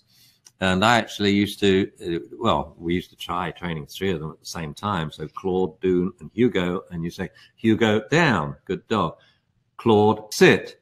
No, Hugo, down. So different dogs, 3 different positions. That's difficult. So either you train them individually, you know, or you train 4 dogs at the same time. Easiest with the same command, dogs down, generic command, dogs come. And the dogs actually learn that when you say dogs, it's more of an emergency, a must-do situation. It's like guests at the house or in the park or in the car. Dogs shush. It's, you know, that's how we do it. It's like asking the question, well, what if you have more than 1 child? How do you train them? Well, individually, that's great, one-on-one, but also together. And they train each other as well. Right. Claude was one of the best dogs I've had for training other dogs. Like when we would do downs and say we were fostering a dog or something, you know, Spazzo, I remember, and dogs down, because Spazzo's bzzz, Claude would just look at him and he would go, oh, sorry. It was really interesting because he didn't do anything. There was no staring, no snapping. Sometimes he didn't even look. He would just go still. And this other dog would then sit or lie down or stand. And I have beautiful footage of that, but it's archaic and the formats we don't have anymore, probably, you know? I saw a question. Someone was asking whether the master class has been approved for continued education units for professional dog training certification bodies. It's not currently been approved for these CEUs, but I guess we should actually look into that. That's a very good point. So we'll give that a shot. Next question.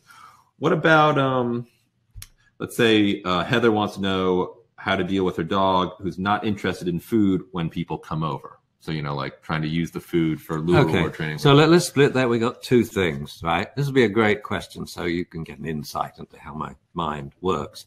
There's 2 points. We're not interested in food with the contingency when people come over. You see, because of course your dog's interested in food, otherwise it wouldn't be alive. And so I would change food into, how shall I put it, a mega secondary reinforcer, and that eating food is actually an instruction or a command you give to the dog. It's not an option like, here's a treat, I hope you like it. It's the same as sit. I don't mean sit if you'd like to, but if not, run in the street. Sit means sit now. So take it means take the food. So I would do that by turning the food into something more powerful. As is, it's a primary reinforcer. For some dogs, brilliant. For other dogs, less so. And so I would have this routine. We all know that click, treat, click, which was neutral, now becomes a secondary reinforcer, meaning a primary reinforcer, the treat is coming. I'm going to do the same thing with food, which is already a primary reinforcer. I'm going to say, sit, take it, eat the kibble on the couch. Sit, take it, eat the kibble, tummy rub. Sit, take it, eat the kibble, swallow the kibble, fetch. So I don't want the dog choking. So the dog will learn every time they ask me to sit and I eat a bit of kibble, all these good things happen. It's fantastic. So now kibble becomes not just a secondary reinforcer, but a mega secondary reinforcer because it predicts everything that's good in life. So one, I would do that. And of course, not feeding the dog out of a bowl. Most dogs will say, well, he doesn't like food.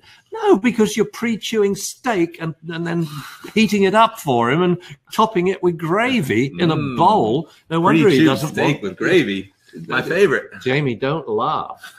You know, don't laugh. Sorry, these were behavior problem cases from the past. You know, a lady who used to get down on the kitchen floor and clean it because her dog would only eat if she cleaned the kitchen floor. I mean, I have some hilarious cases. I will say that polite greetings, you know, having visitors coming over is a very, very common problem that people are having with their dogs. Yeah. And so, as you imagine, it's a big part of what we cover in the master class, which, if you register now, you'll get your signed copy of Dr. Dunbar's Good Little Dog Book. Now get to the contingency of when a person comes to the house. All right, so we know you've got great control over the dog here. He sits and he loves the food because the house is empty. It's you, the dog, and a piece of kibble, but not when the person's in the house. Well, let's split that down. There's a person in their house. Will the dog eat kibble now? Yeah. What if the person's in their car driving to your house? Will the dog eat the kibble? Yeah. You know, you see, it's the point of the front door, isn't it? Okay, so let's break this down. Let the owner stand at the end of the garden, open the front door, let the dog see her, then shut the door, off the dog kibble. Now let's do it again with the person a yard closer, then a yard closer. Then let's do it with the person right here by the front door. Okay, will the dog take the kibble? If so, have the person put their foot a quarter of an inch over the threshold. You get it? Yeah. You do it bit by bit.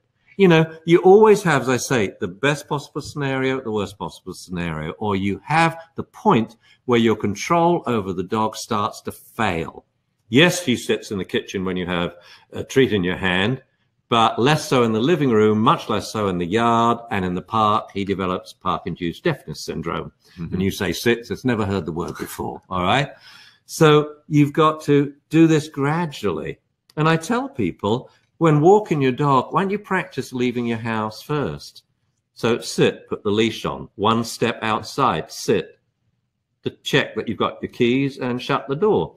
One step, sit, one step, sit. When you get the end to your driveway, don't walk around the block. Go one step this way, then come one step back, then go one step the other way. Till now you're going back and forth 25 yards in front of your house. You get it? Doing it, and you've still got control over the dog. Next time, go 50 yards that way, 50 yards this way. Now to add a little something different, go 50 yards this way, cross the street, and then come 100 yards back, cross the street, you know. Right, gradually expand. Gradually. Before you know it, you're walking around the block. Good. Now try 2 blocks. Same thing with the dog park. I remember the first time I took Omaha to the dog park, it took me half an hour to get in because he was so excited. He'd never seen a dog park before. He was pulling. And I thought, I'm sorry, you're not going to ruin my street cred by pulling Dr. Ian Dunbar to the dog park. No. So we started 50 yards back. Yeah. And whenever he tightened the leash, I said, silly boy, I estimated the distance between us and the park, and I walked backwards that distance. So now we would double the distance in the park, and we did it again. Eventually, he walked by my side, not heeling. He walked by my side, sat when I stopped, at the gate, went through it, sat, opened the next gate, through it, sat, and he remained in the sit-stay. And all the people said, look, there's Dr. Dunbar with that well-behaved dog. Whoa, Dr. Dunbar with quick and easy methods that work. I got a quick question for you. What would you suggest for someone who wants to do the recall exercise, but they don't have access to a nice dog park or enclosed space? Like, so they've done it in their house. Yeah. And they want to move up to the next level, but they don't have a good Be creative, you know, like we do when we're filming. Find someone who does. Okay. I mean, you know, go to friends that have a bigger house. They've got 5,000 square feet. or they have a small courtyard. You know, we have a little tiny fence courtyard. Could they use a long line? Would that be helpful? Or? Yeah, you can. If the last resort, I would go out with a long line as long as the owner is not holding the other end. It's going to become a crutch. Instead, get one of those metal spiral stakes, stake it in the ground. You can have a 40-foot long line, so now you have an 80-foot diameter. Or you could probably like clip it around a tree or something. You know, or like stationary. You could have someone else hold the end of the old line, long line. But as soon as someone is walking the dog on a leash of any kind, especially including a flexi leash or a long line, they're going to get out of control and the line becomes a crutch.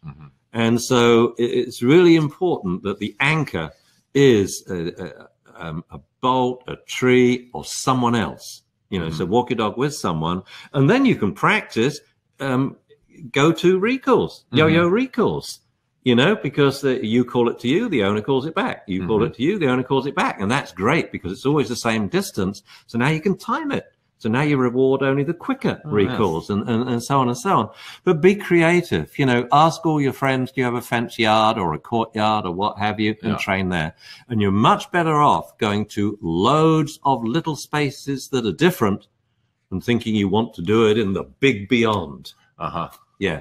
Do it. It's step by step. Okay, another quickie. And another thing about dog parks, the best use of a dog park I know is not to go in it.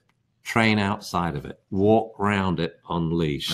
Do it. Stake the dog on a long line outside of the dog park. So you got a big distraction of all these dogs with a fence between them. Because when you have a fence between animals, it increases essentially the frequency of any social behavior 40-fold. It's enormous. Both happy, friendly behaviors or, you know, aggressive behaviors. So the level of the distraction when there's a fence in between is enormous. So do a lot of your training just outside the fence of a dog park. Another quick one. What about what would you do with a dog that's anxious in the car? Well, obviously not drive. And if you do drive, the dog has to be crated. But you do lots of work before you expect to go on an 8-hour drive, say from San Francisco to San Diego or something like that. So I would say every day, 4 times a day, dog's in the car with a stuffed Kong. To be safe, especially if the anxiety is expressed by chewing, I would have the dog in a crate. And that's the safety for travel anyway. And so in the car, and if he doesn't want to get in the car, you say in the car, treat, treat, out of the car. In the car, treat, treat, treat, out of the car. In the treat, treat, treat, and the treats. They can eat their kibble, their day's food in the car. The whole thing, but stuffed in Kongs. So now in the car, because then the dog will settle down. Once the dog's doing that, we'll then do it with the engine running, but stationary. Okay. Then we're going to move to the next step. Now we're going to do it on some short drives. You're going to go round the block, stop, round the block, stop. Okay. But you're not driving. You're riding shotgun, just talking to the dog, training him, giving him the odd treat, but he's got a stuffed Kong in there. But you're monitoring the dog and giving him feedback. Have a friend that drives. Now we're ready for dog in the car with you driving. Nice. What about a dog that eats dirt in the backyard? Very bad habit and a dangerous one. If dogs eat anything in the backyard, apart from food that you buy and feed it, it's probably bad news. You know, I used to, when I was at the Royal Veterinary College, had a tremendous interest in poisons. And I could probably list 100 poisons in your backyard, coming from the dirt, plants, and weird poisons too. I mean, you can make a stew of these plant poisons in your yard that a tox screen would have tremendous difficulty interpreting. But, you know, mushroom, that's $1,000 and your dog's life's at risk, you know. Some mushrooms, he's dead in 3 days. That's it. I mean, one lick and he's gone. So there's a lot out there that's poisonous. Stones, bad news to eat those. So I'd never allow dogs to pick things up off the ground unless it's something to carry to me. So they can pick up tennis balls, tug toys, or things we instruct to pick up because we dropped them, a bunch of car keys, but not food. So if we're doing off on the ground, I always pick up the treat before feeding it to the dog. It's a very bad habit for dogs to get into, picking up food from the ground. Hence, don't drop food in training class because you're training the dog this bad habit. And that's why I keep the food on a treat table, and anyone can come to the table and take 3 treats at a time or 5 treats to train the dog. Treats which are not crumbly or greasy, i.e. kibble, which we've amped up as a mega secondary. To prevent the dog from doing it, say on walks and things, have the dog carry a tennis ball in his mouth. Or actually a tug toy is better, because if the dog drops his tennis ball, it will roll. So a tug toy, it's a mega secondary again. It's your tug toy. Periodically stop and play tug on the walk to engage him. Going out in the backyard, you've got to go with him. It's such a bad habit. There's many rules out there as in here, that I do not use my backyard as a place for the dog to go on its own. Otherwise, it's going to create bad habits, sitting on plants, eating plants, fence fighting, barking, and eating stuff. It sounds silly, but it's a bad habit. And it's one of these things, you know, the more knowledge you have about poisons, the more you worry. But I've just known it, you know, it's pretty rare, but it happens.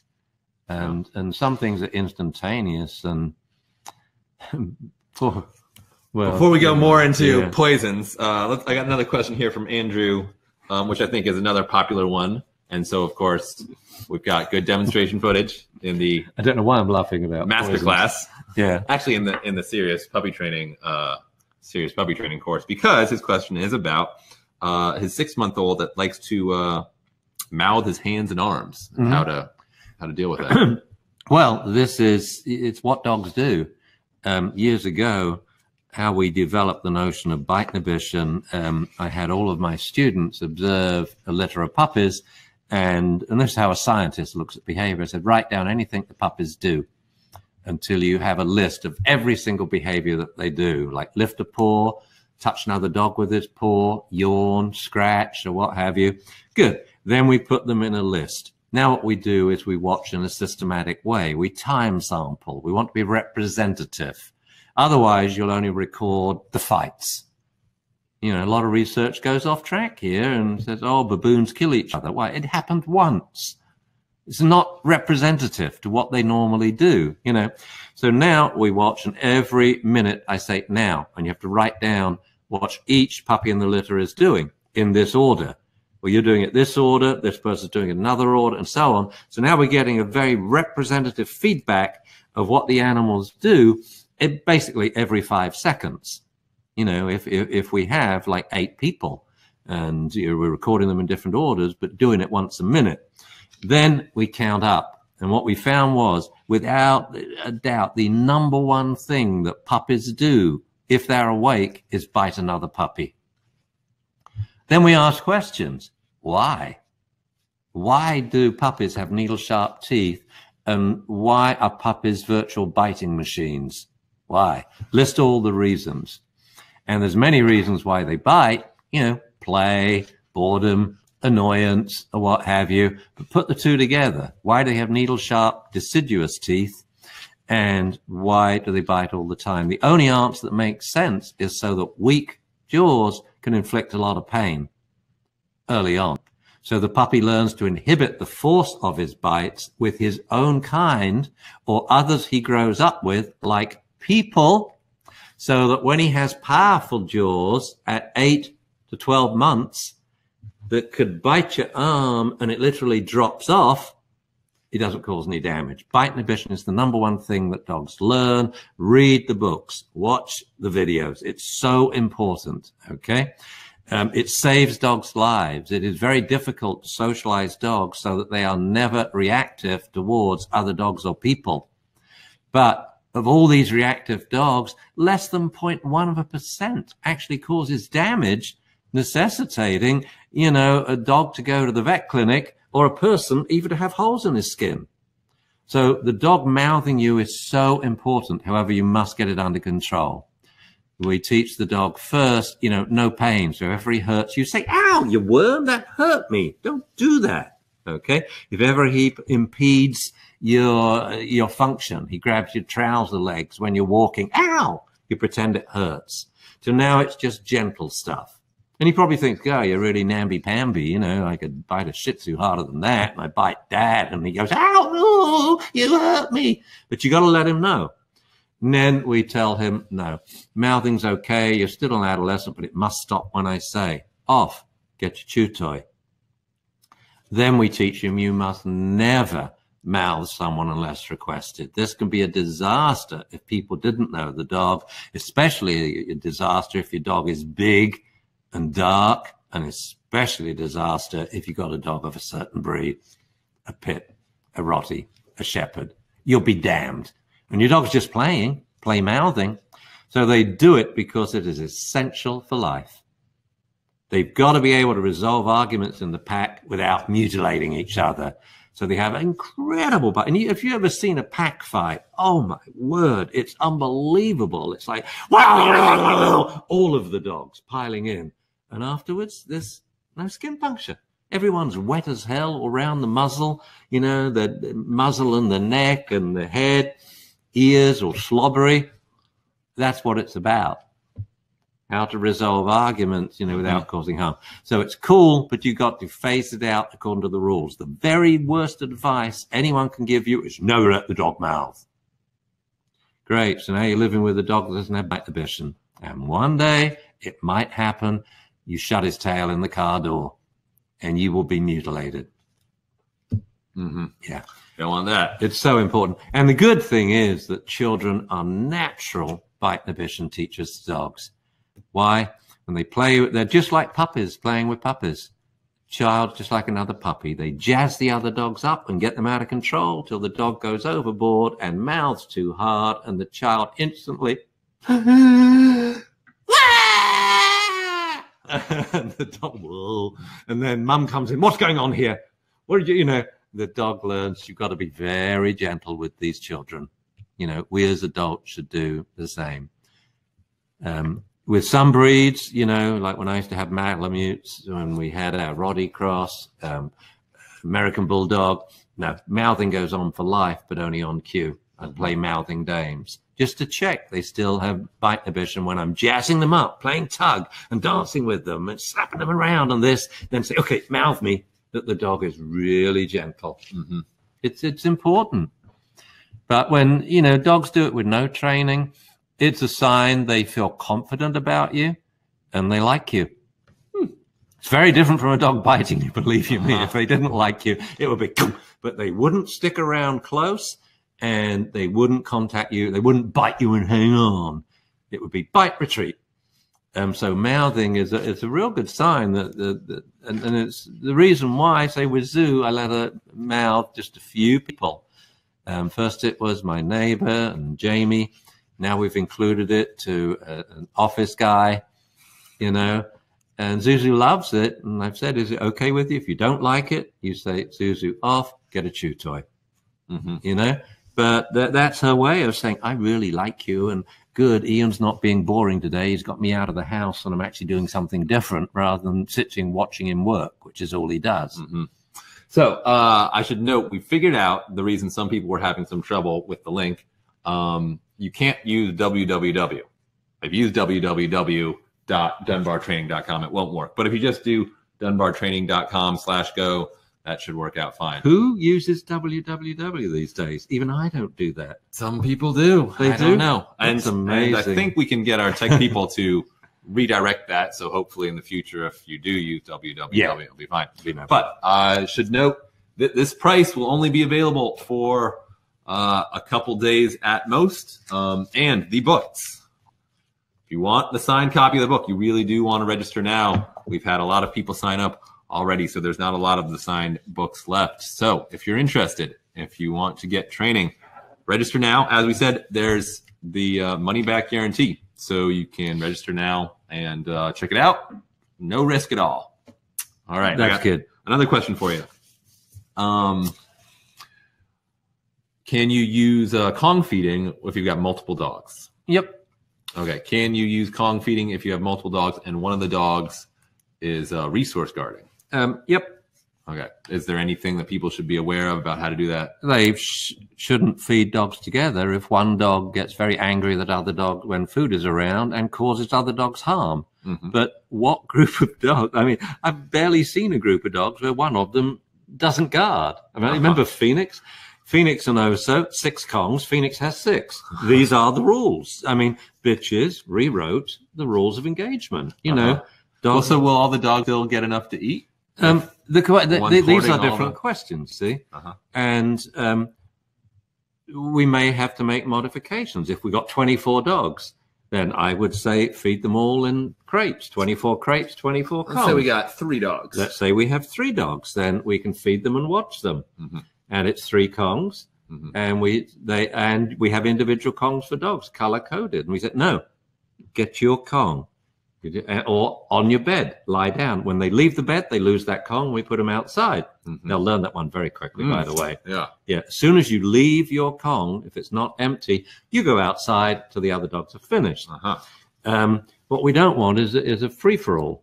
But if one dog snarls and snaps at another because another dog's eyeballing it, fine. It's what dogs do. And some dogs, and bitches especially, we found this in our research, that female dogs are far more possessive of items, and especially food items. I mean, they basically rewrote the hierarchical rules. You know, males have a very strong hierarchical structure. You know, 6 males, you got 1, 2, 3, 4, 5, 6. Females say, no, well, the first female amendment to that is I have it and you don't. Right. And so she could keep, a very low ranking female, easily keep food or a Kong away from a high ranking male. Or we can tie the Kongs. I saw one person's question was kind of saying that like they like the idea of stuffed Kongs, but they're worried about resource guarding. It seems like that's part of the reason why using a stuffed Kong would be so valuable, is to it's no different deal with that problem. And you're feeding out of bowls already. So what about resource guarding? You see, always we get these knee-jerk reactions to here's a good idea, and then we say yes, but. What about resource guarding? I would say you're feeding out of bowls, but what about resource guarding? Do you get the dog now runs over and attacks any dog who tries to go up to a bowl? You see, it's the same problem with however you feed. Common sense. Watch your dogs eat for a number of reasons, you know, to make sure none of this silliness happens. And again, if you leave your Kong, you know, or leave your bed and the Kong outside until the other dogs are finished eating. I used to have 2 dogs, one gobble, gobble, gobble. The other one used to like to take forever. Right. And I want the dog to enjoy having the peace and quiet to take forever, not being looked at, but, you know. And if the dogs do growl and lunge, like you say, shush, shut up. Or if they growl, take their Kong away. Right. And of course, the wonderful thing about chew toy training is making sure that you can take the you know, that they're not guarding it from you. Like you have to confront that problem if it's no, that's different. But again, I'd come up with the same thing. When people say, what about resource guarding? It reminds me of Peter Sellers in a movie, a black and white movie from the late 50s, 60s.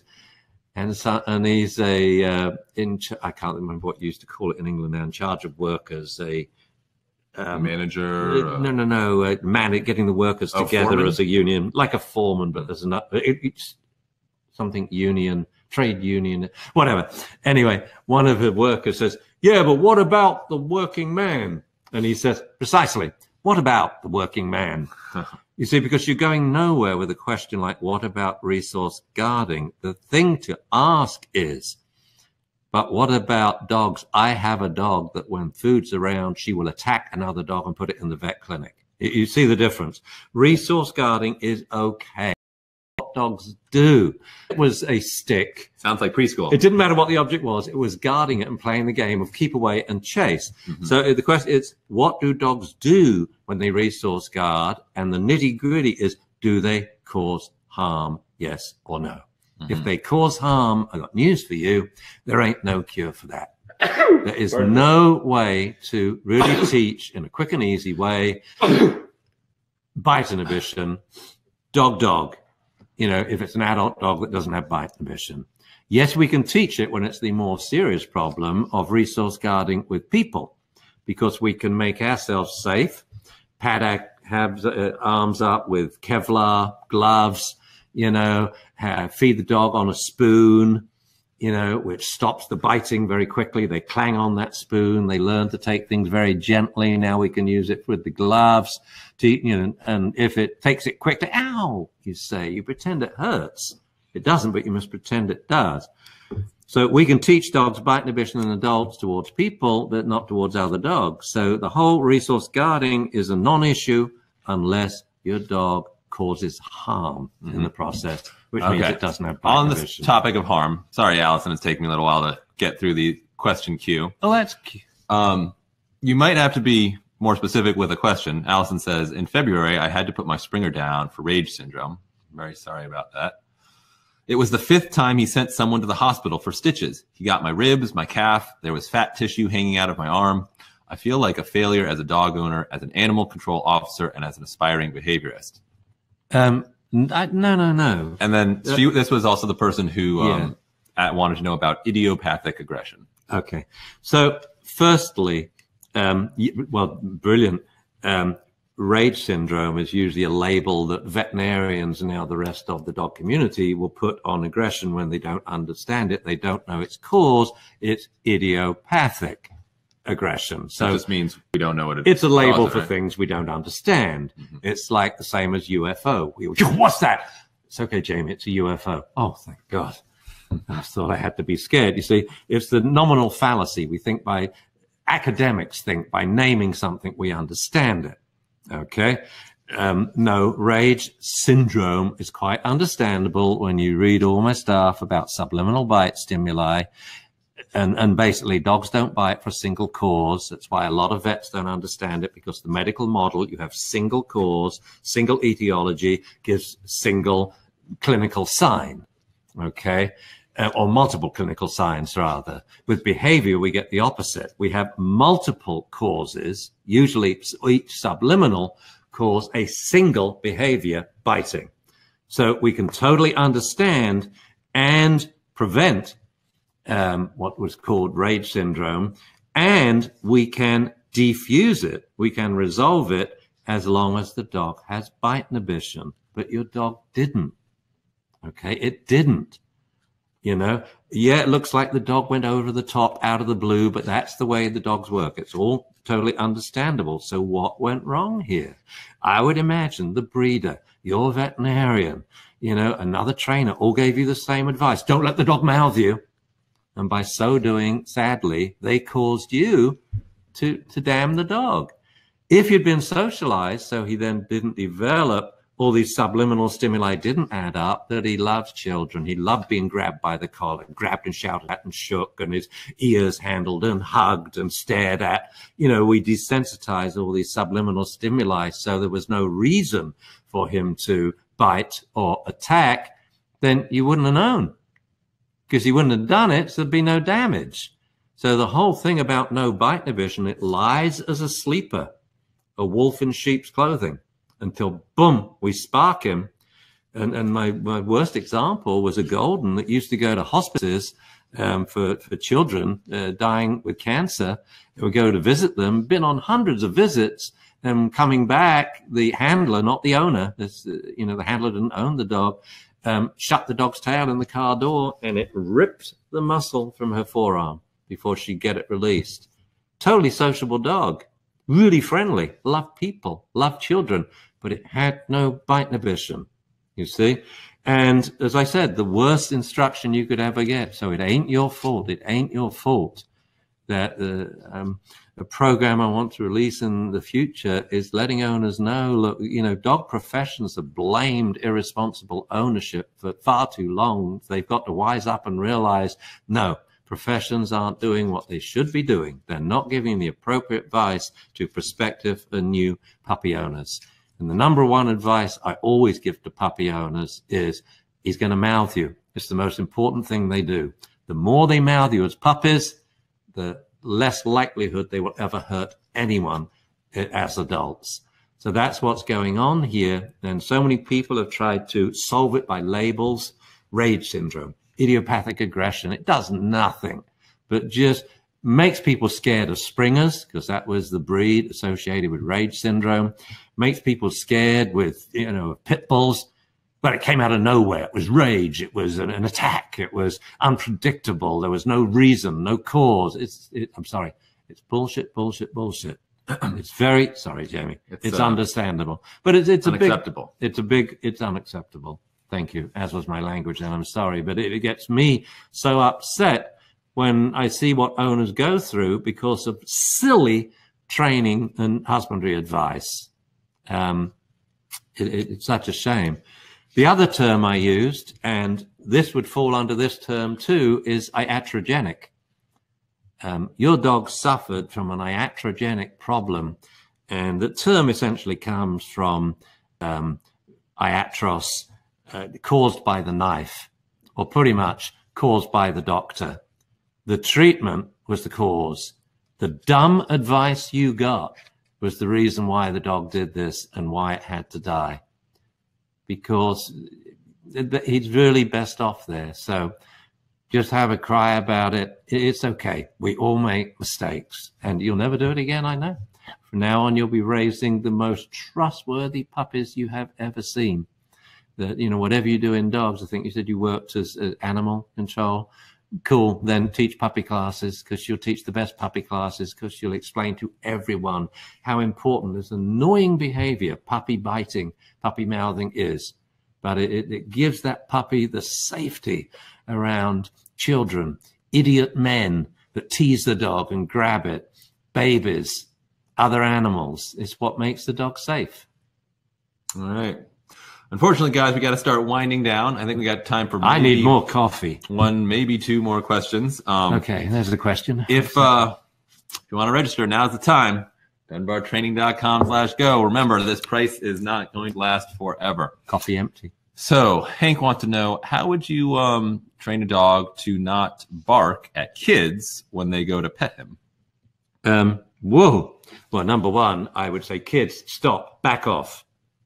No way these children should be petting the dog. If otherwise, he's okay with kids, and he does love kids that he knows. Yeah. And he loves kids pretty well, but not enough. So two things here, dogs and kids, and then barking. Okay. Do you think the barking necessarily means the dog's uncomfortable with the kids? Or could it be either overexcited or very uncomfortable? It doesn't matter which, neither is great around kids. A dog can just jump up and their paw hits their face, a lot of damage done.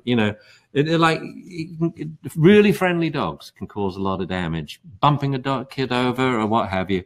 But point is, let's first care about your dog, because the kids may or may not be yours. I don't mean that. That sounded very ambiguous, wasn't it? I mean, I didn't know whether they were your children or children unfamiliar to you and the dog. So first, we'll do the barking first, because when a dog barks, it upsets people. So you've got to be able to stop it. The way we do that is we first teach the dog to bark on cue. Why? So that we can teach shush when we want to. Because when your dog's barking at a kid, that's not the best training scenario to teach the dog to shush on cue, because the dog's either excited, not paying attention, or upset, not paying attention. So all training on cue is 1, 2, 3, 4. So number one, you say, Rover, speak, speak.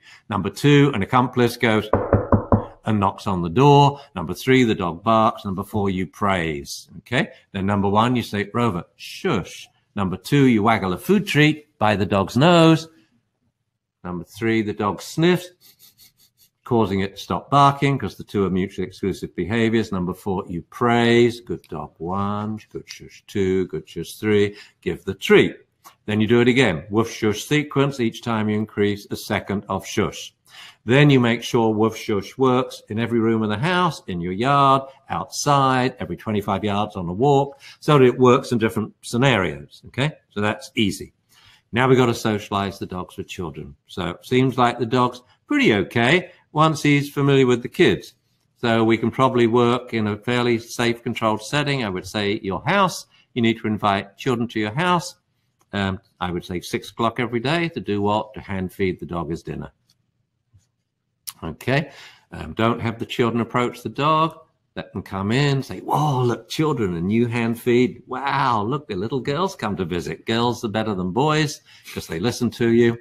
And they come in, and then we sit the little girl down, dog's off leash, and she tosses the food over the dog's head again, get the distance, and then food between where the dog is and her. So the dog's getting used to approaching, getting food. This is in the kitchen, so it's okay to get food from the floor, you know. And then she hand feeds.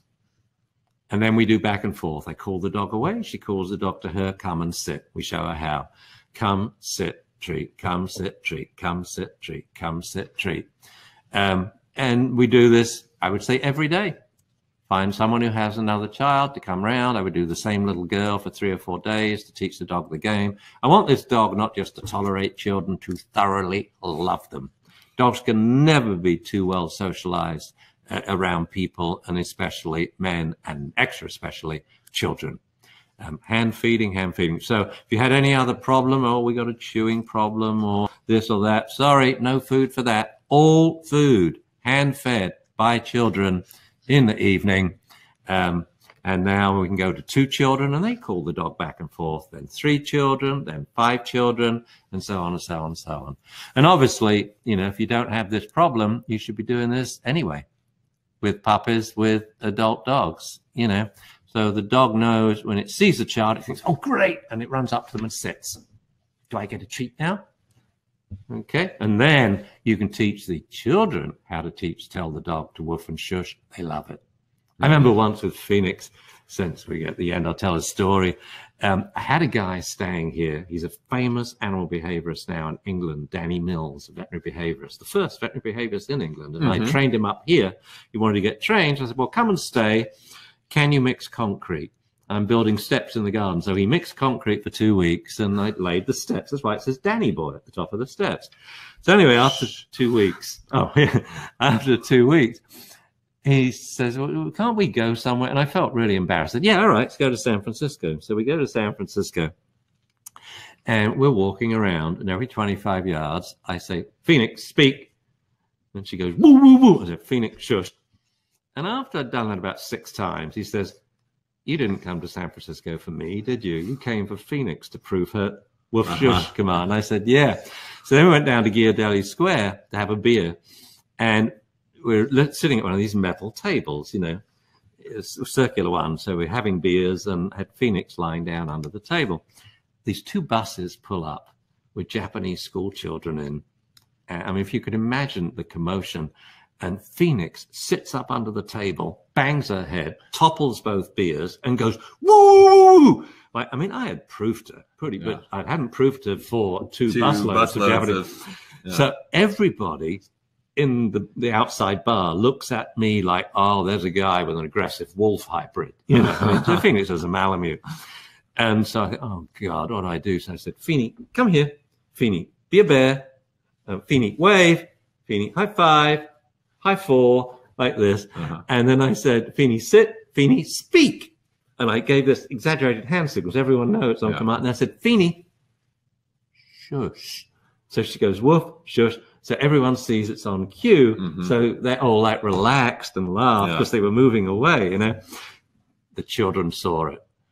One by one, they come up to Phoenix. They want a photo taken with Phoenix going like this and then going, woof, shush. By the end of the afternoon, Phoenix is like, should have charged him $1. It was hilarious, but it's really good proofing. You know? So that's a nice story. Yeah, that's what you got to do. Always, when you get a problem, separate the salient things.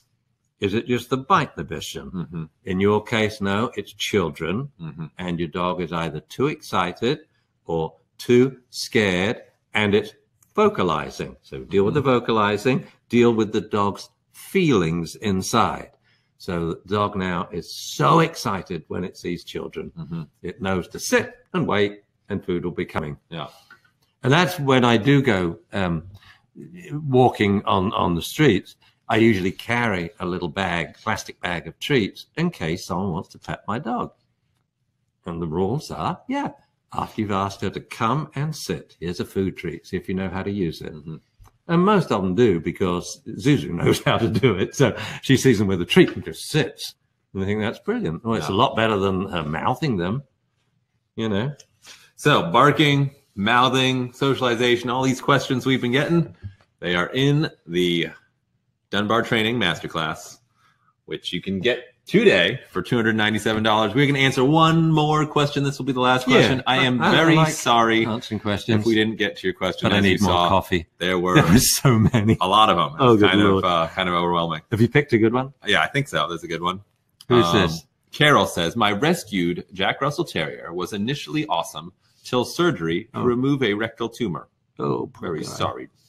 During his month-long recovery, he transformed into a dog-dog reactive dog. The vet says don't let him near other dogs anymore, but I don't want to give up on him. He had bite inhibition suggestions.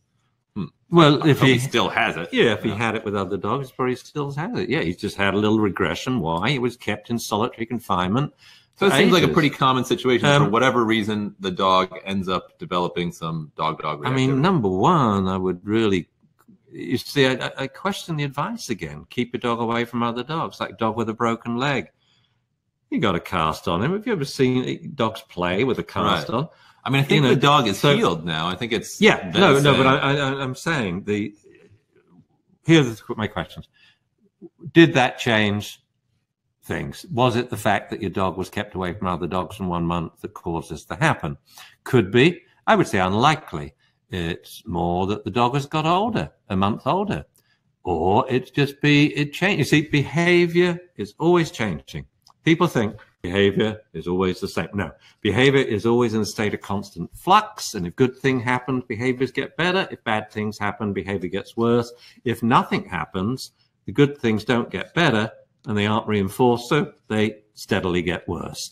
So it could be a drift in behavior just because of time. It could be a sudden change. It could be the dog was having a bad hair day. That was all. And other dogs sensed it and eyeballed him and they got into a fight, and then you changed immediately because it's one fight with dogs and it changes the owner. So the dog isn't walking the same owner anymore. He's walking a Jack Russell owner who is upset, concerned, embarrassed, and they're going to react very differently with that leash or with the dog off leash or what have you. So we don't know why. What we know is what?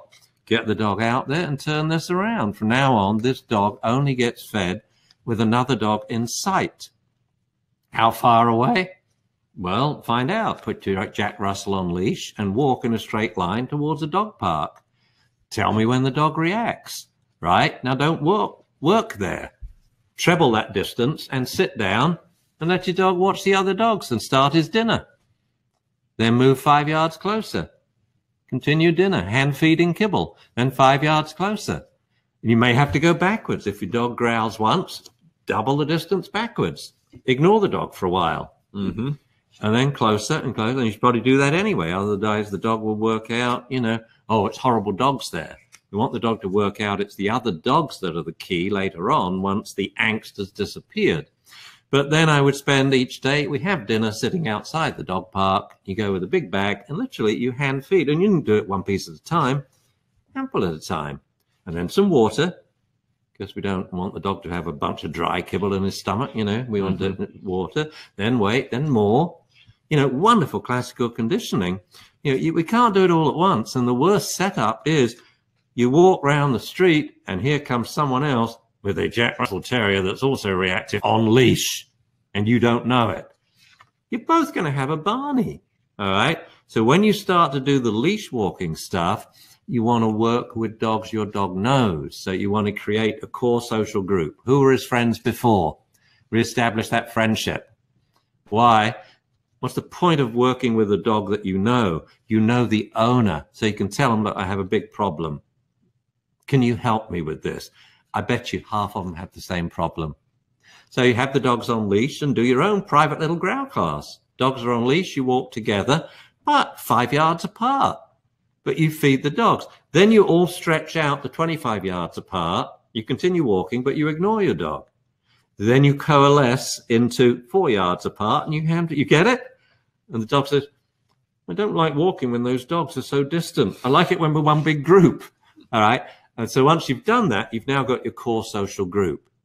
So now what you do is you split them into two. And a good size for a core social group is 5 or 6 dogs. Very manageable social group. Good owners, good dogs. Split them into 2. 3 walk around the block this way, spread out by 50, 100 yards. 3 go the other way. You do 10 laps.